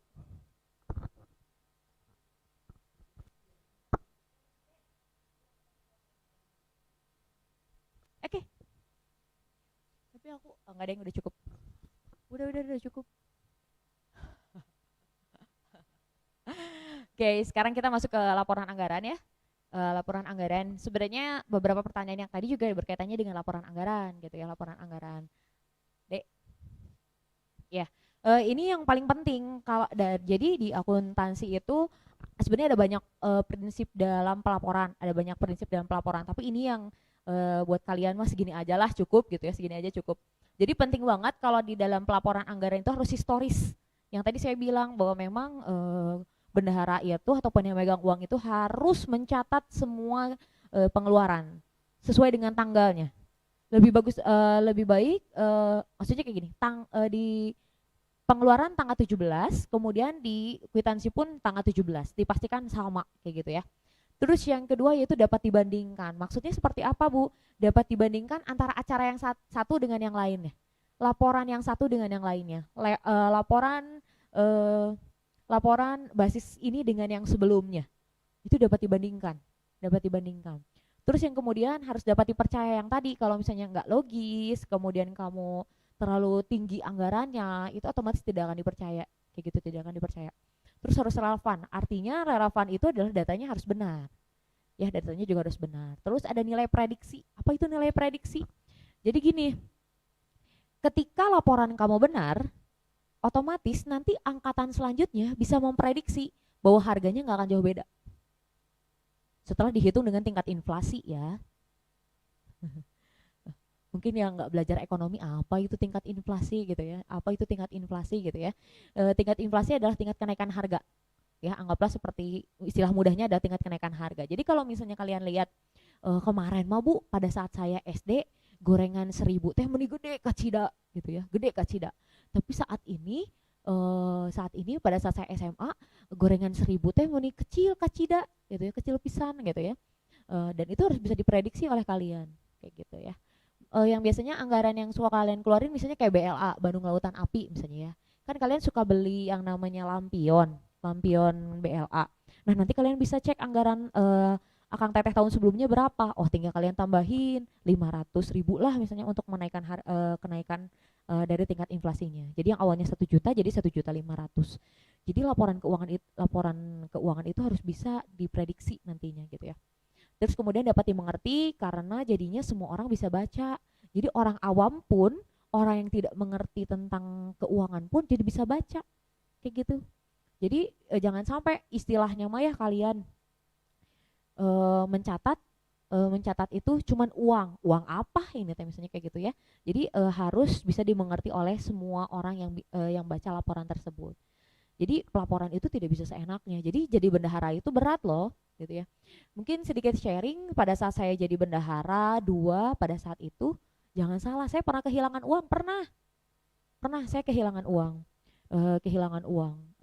oleh bendahara 3. Jadi bendahara itu kebetulan pada saat itu saya ada 3, ada bendahara 1, bendahara 2, bendahara 3, dan kami itu membagi jadi beberapa sekbid gitu ya. Nah kebetulan pada saat pensi itu langsung 3-tiganya bergerak. Tapi karena kami tidak melakukan manajemen kerja atau sesuai maksudnya pembagian kerja job desk, jadi menyebabkan ketika ada uang ini hilang, kata si ini saya nggak tahu, kata si ini saya nggak tahu. Nah kayak gitu, mau tidak mau kita harus mengganti, begitu ya, harus mengganti. Itu adalah resiko yang harus ditanggung karena memang itu adalah uang organisasi gitu ya. Uang hilang 1.000 pun wajib digantikan, apalagi yang nominalnya besar. Tidak ada excuse biasanya, maksudnya tidak ada istilahnya penghapusan piutang gitu ya. Kalau nominalnya gede ya jangan, kalau menurut saya. Kalau sekiranya nominalnya besar harus digantikan kayak gitu ya. Gitu. Jadi tapi tidak semua akan seperti itu. Saya yakin kalian akan bisa meminimalisir kesalahan tersebut. Lanjutkan. Nah, ini adalah laporan anggaran per sekbid aja. Jadi nanti pada saat melakukan pelaporan LPJ, jadi laporan keuangan itu bukan cuman kayak gini loh. Kegiatan di bawahnya teh takziah 50 juta, udah aja. Kayak gitu ya. Nggak kayak gitu loh, nggak kayak gitu. Jadi lebih enaknya adalah untuk laporannya itu per sekbid ya. Jadi orang pun enak bacanya, oh sekbid pertama teh ternyata prokernya teh yang udah terlaksana teh cuma udah 2. Sekbid 2 tuh 5. Sekbid 3 teh 4. Nah, fungsinya untuk seperti itu. Ya, fungsinya untuk seperti itu. Ya. Nah, nanti di situ ada keterangan di dalam tabelnya, ada nomor, ada tanggal kegiatannya, tanggal pengeluarannya, mohon maaf, tanggal transaksi, terus ada kegiatan, nama kegiatannya apa. Terus kemudian keterangan atau akun, jenis barang atau jasa yang kamu beli. Gitu ya. Ibu kalau misalnya narasumber gimana? Ya tulis aja narasumber. Ya, narasumber berapa nominalnya? 1 juta ya, tulis di kredit 1 juta. Gitu ya. Kalau yang di debit itu adalah penerimaan. Misalnya penerimaan dari sekolah acara ini 1 juta, ya tulis 1 juta. Pengeluarannya untuk acara itu 2 juta, ya tulis 2 juta. Saldonya jadi berapa? Kayak gitu ya. Sebenarnya untuk pelaporan mah cuma sampai sini. Aja, fungsinya memang untuk memudahkan aja. Jadi saya pengen ada keseragaman aja di antara kalian. Jadi untuk laporan itu baiknya per sekbid dan kalau bisa tabelnya seperti ini. Jadi ada nomor, ada tanggal, ada kegiatan, ada keterangan atau akun, ada debit, kredit dan juga saldo. Gitu ya. Kalau debit ingat adalah penerimaan, kalau kredit adalah pengeluaran. Untuk di akuntansi dasar itu seperti itu. Gitu ya. Jadi nanti itu laporan itu nggak ada yang cuman 50 lembar yang diklepek-keplek, enggak. Jadi laporan itu biasanya harusnya tebal. Gitu ya. Apalagi LPJ, karena nanti itu LPJ itu pasti akan mengundang termasuk juga Wakasek dan juga staf gitu. Itu harus dipertanggungjawabkan. Gitu aja. Sebenarnya materinya cuma itu aja. Silahkan saya kembalikan ke moderator.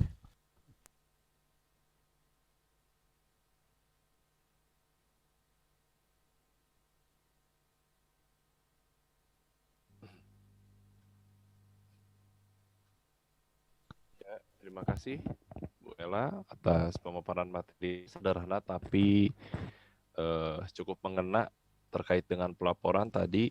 Kembali lagi bahwa prinsip-prinsip pembuatan laporan sama seperti prinsip pembuatan laporan proposal ya. Nah, laporan anggaran, laporan proposal menjadi satu garis lurus ataupun satu hal yang tidak bisa dipisahkan. Hanya saja tadi yang mungkin sebelum dibuka tanya jawab, Bu Ella mohon izin bertanya juga.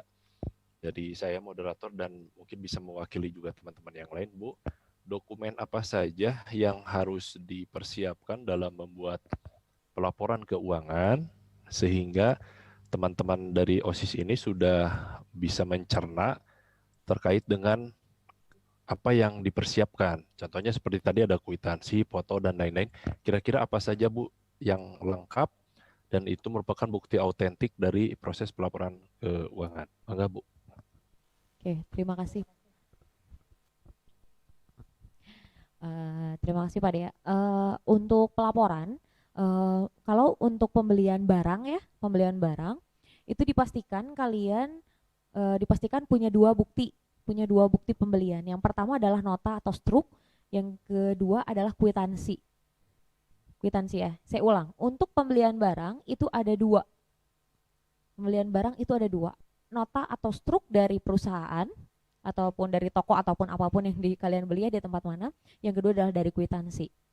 Nah, otomatis untuk kwitansi atau pakai kwitansi itu biasanya ada yang pakai materai. Ya, kita biasanya mengenal materai yang 3.000 dan 6.000 rupiah. Ya, 3.000 dan 6.000 rupiah. Untuk yang 3.000 itu transaksi di atas 250.000. Ya dia, benar kan? Ya benar, salah saya. Untuk yang materai 3.000 transaksi di atas 250.000 rupiah. Untuk yang 6.000 rupiah itu untuk transaksi di atas 1 juta rupiah. Itu 1 juta rupiah. Jadi gini, misalnya kalian beli lampion untuk BLA tadi harganya 500.000, itu wajib dikwitansinya menggunakan materai 3.000 rupiah. Ya, terus ternyata Bu, si lampionnya teh 2 juta gitu ya. 2 juta pakai materai yang Rp6.000 gitu ya. Nah, di dalam materainya tersebut, di dalam kwitansinya tersebut dipastikan ada tanda tangan dari si toko dan juga cap toko di kwitansinya. Untuk di notanya pasti ada tanda tangan sama capnya juga. Kayak gitu ya. Saya ulang. Untuk pembelian barang, kalian wajib mempunyai 2 bukti. Nota atau struk dan kwitansi. Di dalam kwitansi itu bila transaksinya di atas 250.000 menggunakan materai Rp3.000. Bila pembeliannya di atas 1 juta menggunakan materai Rp6.000. Gitu ya. Jadi setiap satu kali itu tuh 2. Nah, Bu, gimana kalau misalnya contohnya kayak bensin Rp20.000, nggak ada kwitansinya gitu ya. Untuk yang nominalnya kecil sebenarnya tidak ada pengecualian, sama gitu sama. Jadi kalau beli bensin ke tetehnya aja sekalian, teh ini dong sekalian kwitansinya saya ditanda tangan sama dicap kayak gitu. Jadi dapat nota dari pom bensin sekaligus bawa kwitansinya. Bu, gimana kalau misalnya kwitansinya disatuin? Misalnya saya udah 3 kali isi ulang bensin Rp20.000, berarti Rp60.000. Kwitansinya 1 diperbolehkan. Karena di bawah Rp250.000. Diperbolehkan. Ya. Tapi kalau sudah sampai di atas Rp250.000 itu jangan dalam satu kwitansi. Misalnya beberapa barang nih, misalnya saya beli apa yang enaknya? Saya beli bensin, beli oli, ganti per, ganti bla, tapi dengan tanggal yang berbeda. Satu kwitansi nggak boleh. Kalau bisa satu jenis barang itu satu kwitansi boleh. Gitu ya.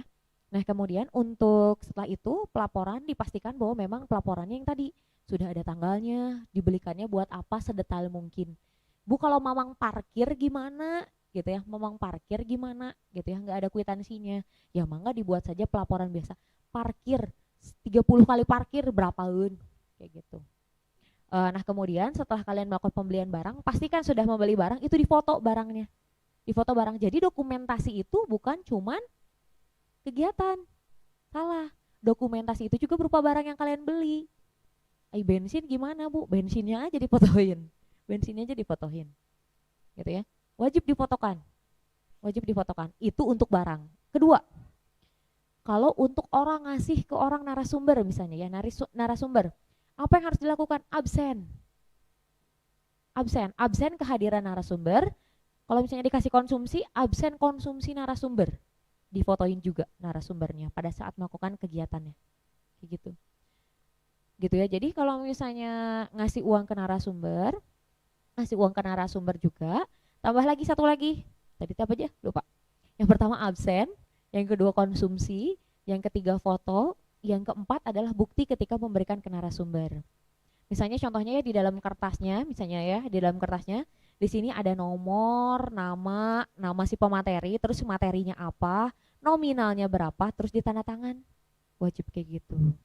Nggak perlu pakai kwitansi, nggak perlu. Kwitansinya adalah yang kertasnya tadi yang 1 lembar. Itu dianggapnya sebagai kwitansi kayak gitu ya. Itu aja Pak Dea. Oke, terima kasih Bu Ella. Nah teman-teman, jadi semuanya sudah mengetahui bahwa dokumentasi itu tidak hanya terbatas pada kegiatan acara saja, sampai sedetail itu, sampai bentuk barangnya dan lain-lainnya sebagai sebuah keabsahan ataupun kekonkretan dari suatu lanjut dari sebuah kegiatan ya. Silakan teman-teman yang lain yang akan bertanya terkait dengan pelaporan anggaran.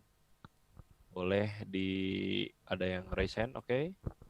Ya, atas nama Susi ya. Susi sama Abil Arga. Abil Arga dulu aja ya. Susi kemarin udah, Abil Arga dulu aja. Silakan Abil. Perkenalkan, nama saya Abil Arga Hasadiala Zuardi dari 10 sebentar Abil Arga, IPB. sebentar. Silakan. Ya, silakan Bil. Perkenalkan, nama saya Abil Arga Hasadiala Zuardi dari 10 IBB. Izin bertanya. Ya. Kalau mau mengumpulkan laporan pembelian, nah ternyata di situ terjadi kesalahan penulisan nominal. Itu gimana? Oke. Terima Oke, Bu kasih. Ella. Ya, terima kasih Abil. Silakan Bu Ella. Ya, kalau penulisan nominal wajib mengganti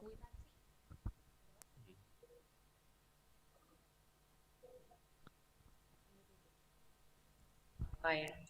Jadi kalau misalnya artinya bahwa kamu beli barang terus kemudian salah nominal, apa yang terjadi nanti di bukti pembayarannya atau bukti pembeliannya wajib ganti. Wajib ganti, nggak boleh salah. Di dalam bukti itu nggak boleh ada coretan, nggak boleh ada tip X, itu nggak boleh. Nggak boleh.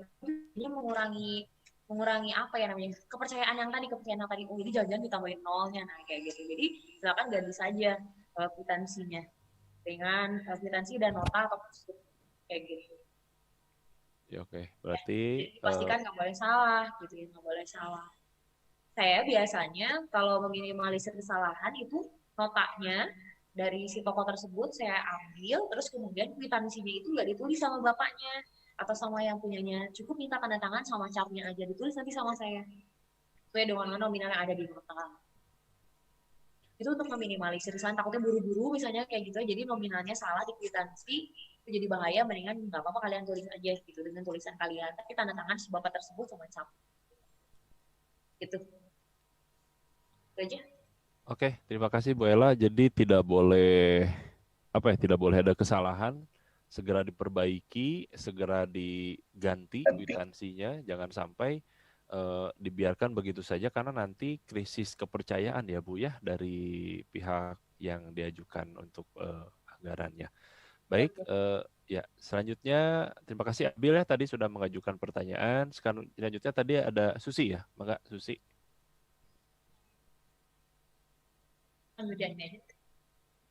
Ingin bertanya Bu, saya Susi Susilawati dari kelas 10 MIPA 2.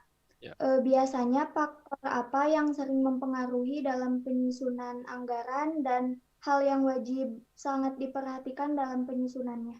Terima kasih. Oke, terima kasih Susi. Ya, hal apa yang menjadi dasar untuk diperhatikan dalam penyusunan anggaran? Mungkin dari ini Bu, dari yang paling prioritas sampai hal yang kecil lah, itu kira-kira apa Bu? Mungkin enggak? Kalau misalnya untuk sebuah acara, dipastikan bahwa yang istilahnya yang paling penting di dalam acara tersebut. Misalnya contohnya kayak mau ulang tahun 15, misalnya acaranya ulang tahun 15, mau potong tumpeng, prioritasnya adalah potong tumpeng dulu yang kalian anggarkan gitu ya. Baru selebihnya misalnya mau ada lomba, ya itu lombanya yang kesekian gitu. Jadi prioritasnya adalah yang tumpengnya dulu kayak gitu. Misalnya untuk pengeluaran yang lain berarti untuk yang jadi yang kedua, yang ketiga, yang keempat, yang kelima untuk dalam sebuah acara. Nah, kalau misalnya di dalam proker beda. Kalau misalnya dengan proker kalian, kalau di dalam proker cari dulu nih, sepakati dulu dengan teman-teman kalian mana acara yang bakalan jadi akbarnya. Mana sih yang mau jadi poin utamanya nih, basis ini misalnya kayak gitu. Aku mah targetannya misalnya nggak akan pensi, pengennya adalah pada saat Sumpah Pemuda misalnya kayak gitu. Ya mangga, pada saat Sumpah Pemuda tersebut anggarkan dengan baik gitu ya, anggarkan dengan baik dan yang lainnya nanti mengikuti gitu. Jadi proker pun sama. Jadi mana yang jadi momentum penting yang menjadi titik baliknya kalian, itu yang diprioritaskan. Jadi jangan sampai kalian punya banyak acara tapi tidak ada yang ngena gitu di hati si pesertanya.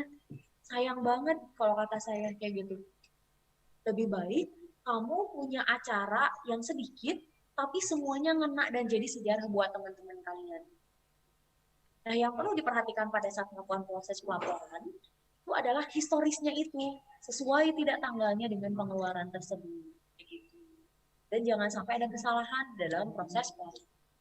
Kayak gitu. Kalau menurut saya sih, saya yakin acara OSIS pasti banyak. Tapi cari mana yang paling jadi momentum besar gitu ya, menjadi tonggaknya kalian, itu yang harus kalian mulai dari sekarang. Mulai dari sekarang. Jadi ketika nanti apapun yang terjadi, itu harus tetap ada gitu. Tetap ada kalian, karena kalian sudah memiliki time schedule-nya nih. Kenapa saya menjadikan ini karena saya punya ini, dananya juga saya tahu bisa dari sini. Acara juga harus skala prioritas menurut saya. Ya, oke, baik, sudah terjawab ya, Susi. Pertanyaan dari Susi tadi bahwa kiat-kiatnya berarti kalau saya simpulkan dari pertanyaan tersebut, yang pertama kali kita lihat adalah objeknya dulu, atau misalkan dalam sebuah kegiatan kayak tadi tumpang atau olahraga, yang utamanya dulu baru mengerucut ke hal-hal yang lebih kecil ya, agar jangan sampai kita memprioritaskan yang bukan prioritas dulu, jadinya yang prioritas malah tidak terkerjakan atau tidak terfasilitasi, akhirnya malah jadi tidak terakomodir seperti itu ya. Terima kasih Susi. Ada lagi pertanyaannya? Silakan. Ya, Bina ya. Oke, silakan Bina. Assalamualaikum warahmatullahi wabarakatuh. Waalaikumsalam warahmatullahi wabarakatuh. Diri, nama saya Bina Utara Rahayu dari kelas 11 MIPA 6 sebagai cabas 38.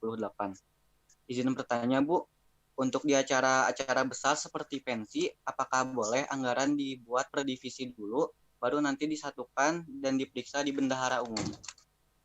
Ya. Sekian dari saya. Bangga, Bu Ella, boleh tidak per divisi dulu dalam sebuah event besar seperti pensi misalnya? Kalau misalnya kalian acara besar, memang baiknya seperti itu, karena yang tahu pengeluarannya adalah divisi itu juga, kayak gitu ya. Jadi kalau misalnya keamanan nih, saya mau bawa pihak ketiga misalnya kayak gitu, dianggarkannya segini, terus kemudian dari dekorasi saya mau kayak gini diseginiin misalnya kayak gitu ya. Nanti bendahara itu merangkum dari semua yang udah didapat dari setiap divisi ataupun setiap bidang, nanti kemudian dia buat kayak gitu.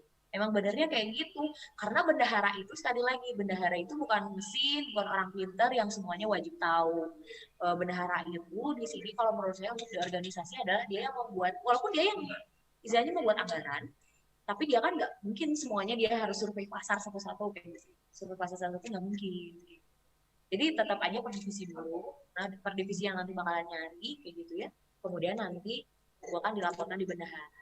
Kayak gitu. Nanti bendaharanya juga melakukan proses pengecekan kan, oh kayaknya ini nggak perlu deh, kita punya deh misalnya sebelumnya kayak gitu. Itu bisa dihapuskan kan, bisa jadi mengurangi anggaran biaya ini kayak gitu. Oke, jadi memang seharusnya seperti itu ya Bu ya, per divisi ya Bu ya. Jadi lebih tertib, lebih lebih runut, lebih sistematis ya. Jadi apa ya yang disampaikan oleh Bina tadi, sebuah event dan di dalamnya ada konten anggaran, sebaiknya dibuat per divisi, karena divisi lebih banyak tahu kebutuhan yang dibutuhkan oleh kegiatan tersebut. Ya, baik. Terima kasih Bina. Ada lagi pertanyaan? Silahkan. Ya, Regina, silakan. Assalamualaikum warahmatullahi wabarakatuh. Waalaikumsalam. Saya Regina dari kelas 11 MIPA 1. Izin bertanya, Bu. Ada nggak hal kecil yang sering kita lewatin atau nggak kita perhatiin, padahal itu tuh penting dan berakibat fatal kalau salah? Terima kasih. Baik, Bu Ella. Pertanyaannya kira-kira hal apa yang sering... Ya, Bu Ella katanya hal apa yang sering luput gitu ya, ataupun sering dilupakan dari penyusunan anggaran dari setiap divisi ataupun setiap sekbid ya terkait dengan pengajuan anggaran tersebut. Bangga Bu Ella. Kalau kemarin sih yang pada saat sebelumnya ya, angkatan sebelumnya, itu kebanyakan adalah dari uang bensin sebenarnya. Kalau menurut saya itu sering banget kalian lupain gitu ya, karena nggak dimasukin ke dalam proposal. Tapi di laporan tiba-tiba muncul kayak gitu ya. Jadi baiknya itu walaupun hal yang kecil seperti bensin pun harus dimasukkan kayak gitu. Dan sering kali yang kalian lupa itu, kalau menurut saya yang tiba-tiba muncul, idenya muncul gitu ya, itu kayak misalnya kesekretariatan. Misalnya kalian itu menganggarkan hanya untuk 5 proposal, ternyata yang keluarnya adalah 10 proposal kayak gitu. Jadi mau nggak mau harus pas ciwit-ciwit gitu ya, dananya dari dana yang lain. Jadi memang harus betul-betul dipikirkan sedemikian rupa sehingga nggak akan ada yang kayak gitu istilahnya gitu ya, hal kecil yang kayak gitu yang lupa. Tapi kalau lupa mah pasti ada gitu, manusiawi itu mah lupa mah kayak gitu ya. Tapi kita meminimalisir itu gitu, meminimalisir itu dengan matangin dulu nih konsepnya. Matangin dulu proposal mau buat berapa, terus kemudian kita peralatannya udah jelas mau beli apa, kemudiannya perlengkapannya apa, yang jelasnya apa, sehingga nanti ketika ada yang ikut dari kita bisa ngambil dari yang lain gitu, bisa ngambil dari yang lain. Oh iya, kalau misalnya ternyata nih anggarannya 1 juta, muatnya hanya untuk sampai misalnya beli tumpeng, terus kemudian lomba sepak bola sama lomba basket, misalnya kayak gitu ya, lomba basket kayak gitu. Ternyata di anggaran itu lupa bayar wasit untuk perlombaan tersebut. Ternyata tapi pada saat beli bola sama untuk basket, bola untuk sama basket juga, ternyata ada sisa. Nah itu bisa didistribusikan, dialokasikan semuanya tersebut untuk wasit itu. Gitu loh. Jadi sebenarnya untuk yang namanya perencanaan itu ternyata nggak apa-apa loh kalau misalnya di pelaporannya berbeda itu nggak apa-apa, asalkan ada buktinya. Penting banget. Jadi nggak apa-apa kalau misalnya ternyata awalnya 1 juta buat ini, ternyata pada saat nyatanya ada ini juga, nggak apa-apa asalkan ada bukti. Iya. Baik, jadi jawaban dari Bu Ella tadi adalah hal-hal kecil sering luput dari perencanaan. Nah, makanya hal-hal seperti tadi, halnya seperti bensin, misalkan uang makan, parkir, dan lain-lain, boleh ternyata ya tidak ada dalam rencana, karena kan sifatnya itu aksidental ya Bu ya, jadi boleh saja hanya nanti dilaporkan ya Bu ya, seperti itu ya, tidak apa-apa. Jadi teman-teman jangan merasa khawatir, cuman tetap saja di perencanaan hal-hal yang kita sebut dengan plan A, B, C, atau alternatif, itu harus selalu diikut sertakan untuk seperti tadi yang Bu Ella bilang, untuk meminimalisir kesalahan. Baik, ada lagi yang mau bertanya? Kalau tidak ada yang mau bertanya, Bu Ella dipersilakan juga untuk bertanya ya kepada siswa. Oke, bertanya lagi silahkan. Assalamualaikum Ibu, izin bertanya lagi. Kita kembali ke kwetansi ya Ibu. Itu di sini kan ya. Tadi kata Ibu ketika membeli barang yang lebih dari 250.000 harus berbeda kwetansi. Nah, ini ketika kita membeli barang yang lebih dari 2, namun harganya lebih dari 250.000, tapi dengan tanggal yang sama dan tempat yang sama, apakah itu diperbolehkan dalam satu kwetansi? Terima kasih, Bu. Oke, terima kasih Ibnu. Barangnya lebih dari 2, Bu. Bagaimana untuk pelaporannya? Pak Dea tolong diulang soalnya tadi ngehiung apa itu. Jadi kata Ibnu tadi itu jika membeli barang dengan jumlah lebih dari 1 dan misalkan 2, tapi tidak dalam kwitansi ya Ibnu ya, tidak dalam satu kwitansi, tapi waktu dan tanggal serta identitas dari pembelian itu masih dalam 1 hari yang sama, itu diperkenankan tidak Bu? Seperti itu. Kalau barangnya sama sih nggak apa-apa. Kalau barangnya sama nggak apa-apa. Tapi kalau misalnya barangnya udah beda, itu nggak dibolehkan. Tidak diperbolehkan.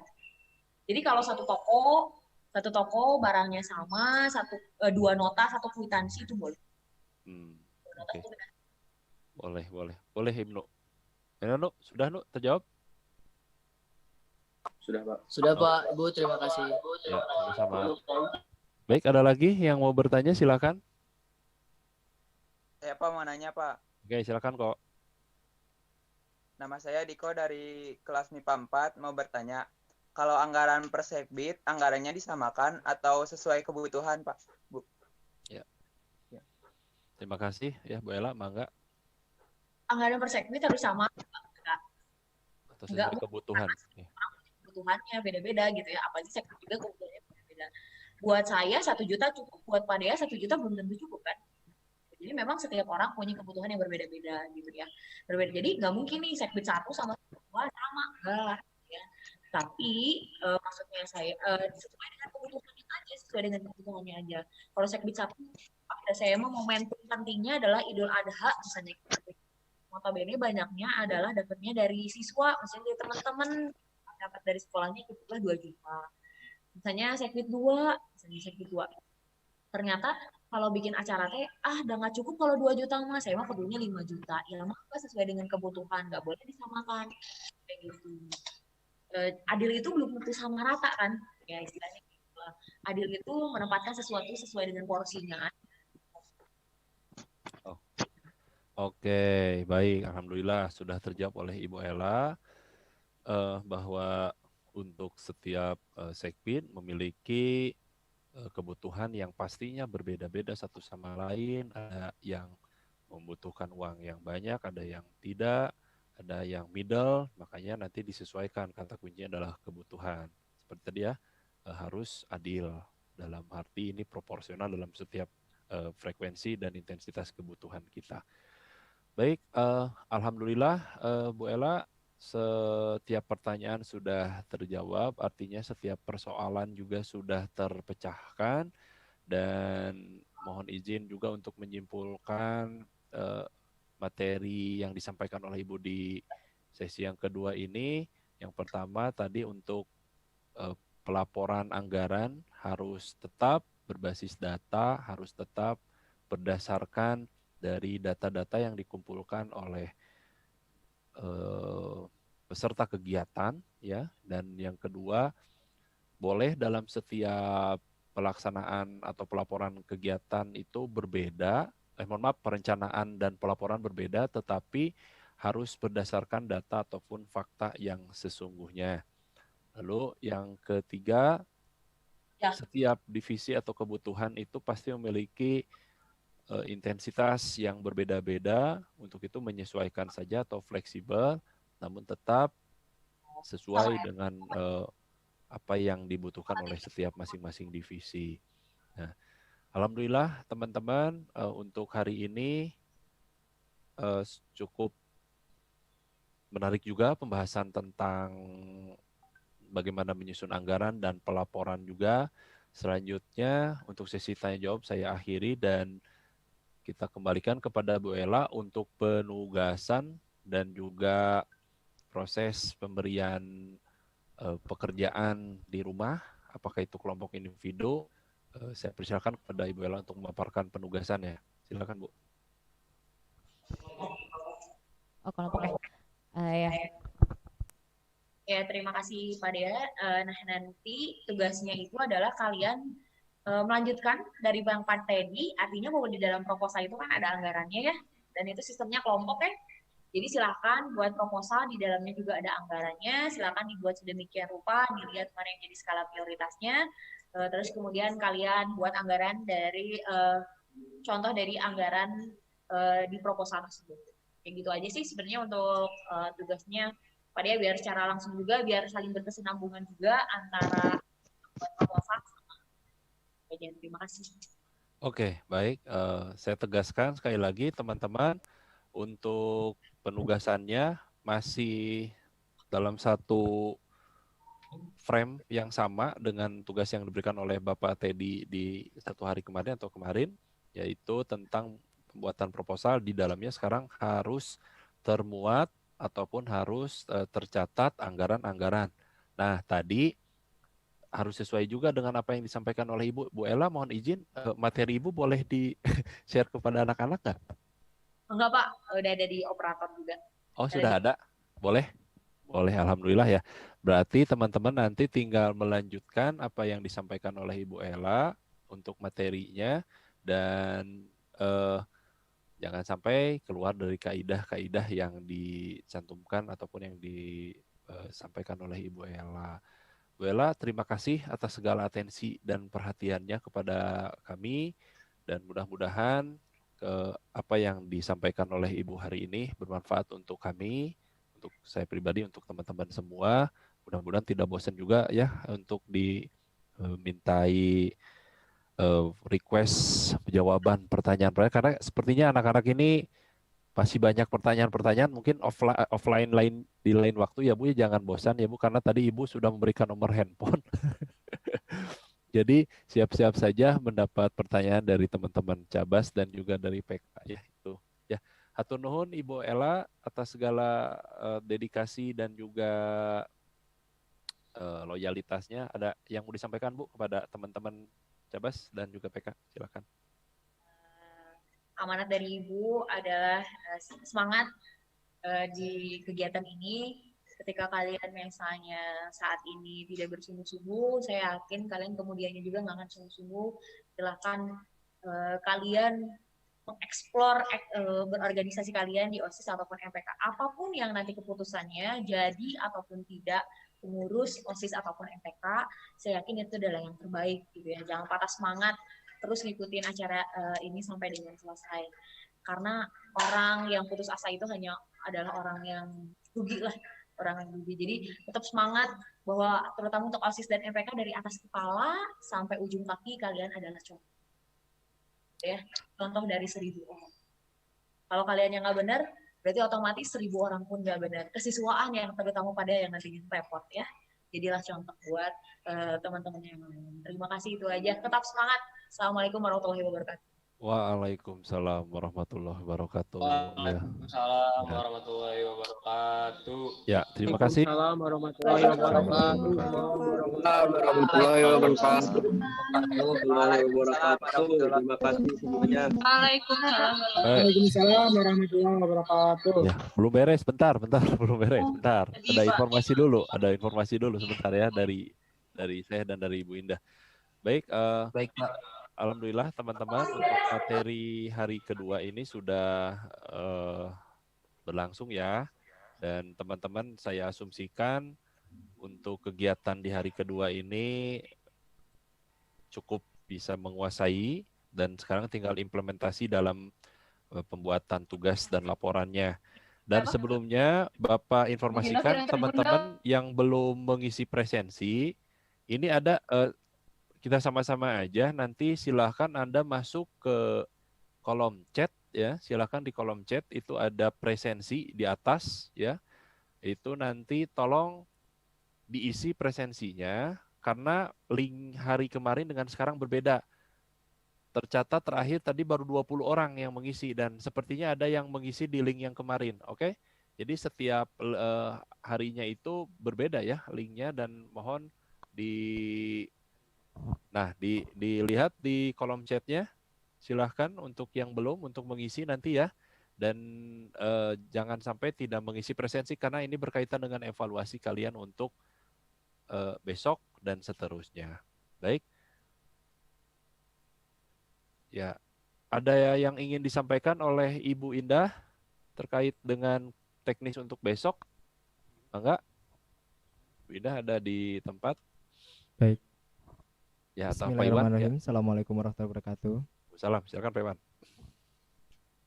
Baik, untuk para peserta, untuk kegiatan besok adalah kegiatan kepelatihan terakhir. Setelah itu nanti penugasan dan dilanjut pra-LKO. Kegiatan besok adalah materi tentang surat menyurat dan pidato. Surat menyurat dan pidato. Waktu pelaksanaannya tetap sama dan jangan lupa untuk presensi, untuk absensi nanti adik-adik harus usahakan besok nanti akan pengisiannya sebelum pematerian. Jadi nanti ketika pematerian dimulai, absensi juga akan ditutup. Ya. Gitu ya. Untuk Bapak sekian saja, itu saja. Maka besok adalah kepelatihan terakhir dan nanti ada selang waktu untuk penugasan dan lain sebagainya. Untuk batas pengumpulan nanti akan diinfokan selanjutnya. Begitu paling, Pak Dea. Ya, terima kasih Pak Iwan untuk informasinya. Sekali lagi untuk presensi atau daftar hadir itu dilaksanakan sebelum materi digulirkan ataupun disampaikan ya. Dan nanti ketika masuk materi itu link absensi atau presensi sudah ditutup. Nah, di kolom chat kalian sudah ada link materi ya. Boleh Anda klik ya di drive Google dari WRI mengenai mekanisme waktu. Nah, ini juga mohon perhatikan untuk mekanisme waktu, kami harap teman-teman mulai membuatnya itu dari kemarin. Kalau ternyata memang tidak bisa hari kemarin, kami sudah mencoba mendesain, boleh Anda nanti membuatnya itu di hari Kamis. Ya, hari Kamis itu sudah mulai membuat, nanti dikumpulkannya ataupun proses pengumpulan laporan dan lain-lainnya, itu penugasan itu setelah LKO. Kenapa? Biar teman-teman nanti membuatnya dengan maksimal dan mengikuti serta mencantumkan poin-poin yang berkaitan dengan proposal dan anggaran serta apapun yang ada dalam teks ataupun konteks tersebut dengan lengkap, ya. Tadinya akan saya minta mengumpulkan hari Kamis, tapi sepertinya akan agak repot ya kalau Kamis ya. Ya, betul nggak? Oke, ya tidak maksimal ya, makanya nanti ada perpanjangan waktu. Mohon izin Bu Indah, untuk pengumpulan tugas akan ada perpanjangan waktu kemungkinan besar setelah LKO atau minggu depan ya. Betul, Tapi Pak. tapi tetap semuanya harus mulai merancang dan membuat dari sekarang. Nah, Pak Iwan mohon izin bisa disambungkan dengan ini nggak, dengan Teh Divasti? Baik. Boleh nggak? Ada? Iya, Pak.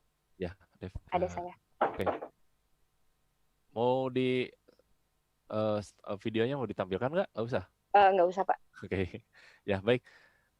Teh Divasti, Div, Bapak minta nanti teman-teman dari OSIS juga mengkondisikan ya untuk besok dan lain-lainnya, dari kelas 12-nya, presensi dan lain-lainnya nanti selain dikoordinir oleh panitia juga oleh Divasti, dan terkait dengan persiapan apapun itu untuk menuju ke LKO juga di sounding lagi, diingatkan lagi agar teman-teman yang sudah hadir di sini bisa mengikuti secara optimal.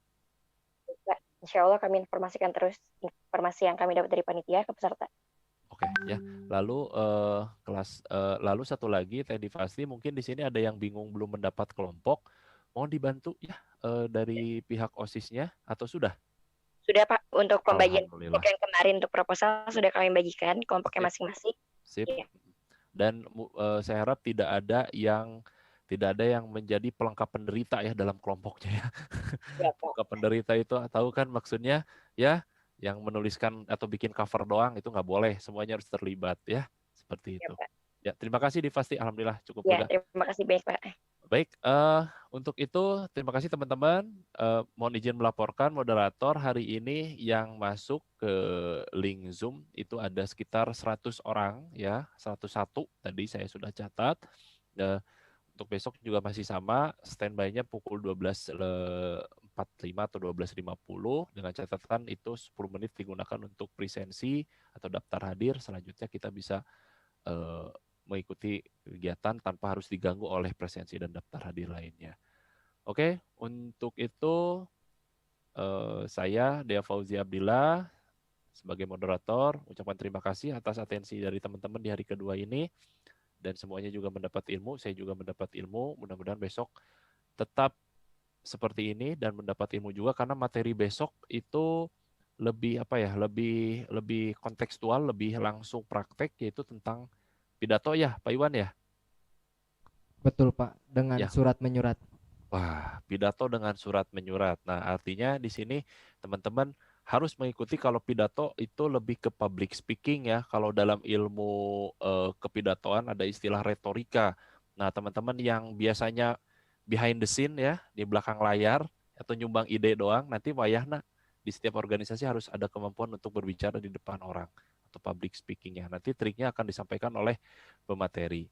Nah, lalu yang kedua surat menyurat, jangan sampai nanti teman-teman hal kecil nih seperti contohnya nomor surat dan lain-lainnya sering lupa ya di dalam organisasi ataupun lainnya, nanti akan disampaikan oleh pemateri untuk besok ya.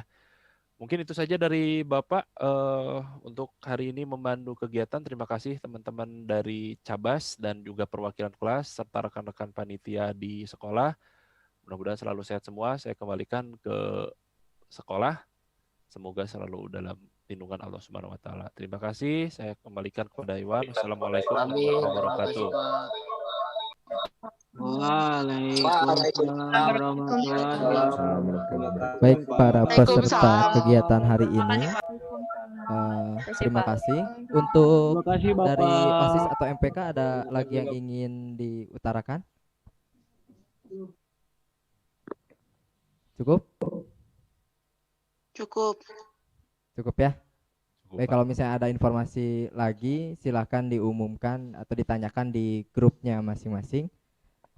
Cukup sekian kegiatan hari ini. Terima kasih kepada para peserta dan para panitia. Kita tutup dengan hamdalah bersama-sama.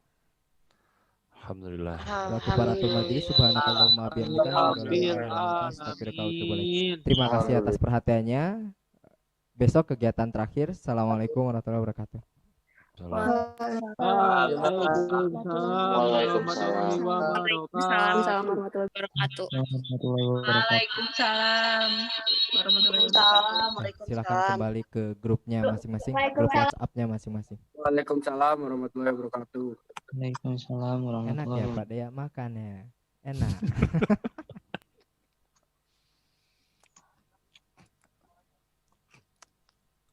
Mana geprek nak?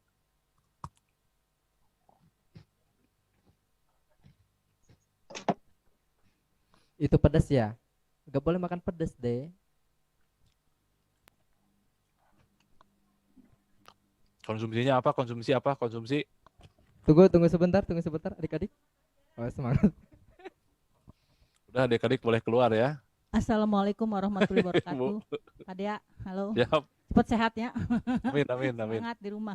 Anak-anakku semua yang baru selesai mengikuti kegiatan hari kedua, tetap semangat, tetap jaga kesehatan, selalu berdoa, semoga apa-apa yang sudah disampaikan bermanfaat untuk kedepannya, dan salam untuk orang tua di rumah, tetap semangat. Sekian, wassalamualaikum warahmatullahi wabarakatuh. Waalaikumsalam warahmatullahi wabarakatuh. Waalaikumsalam.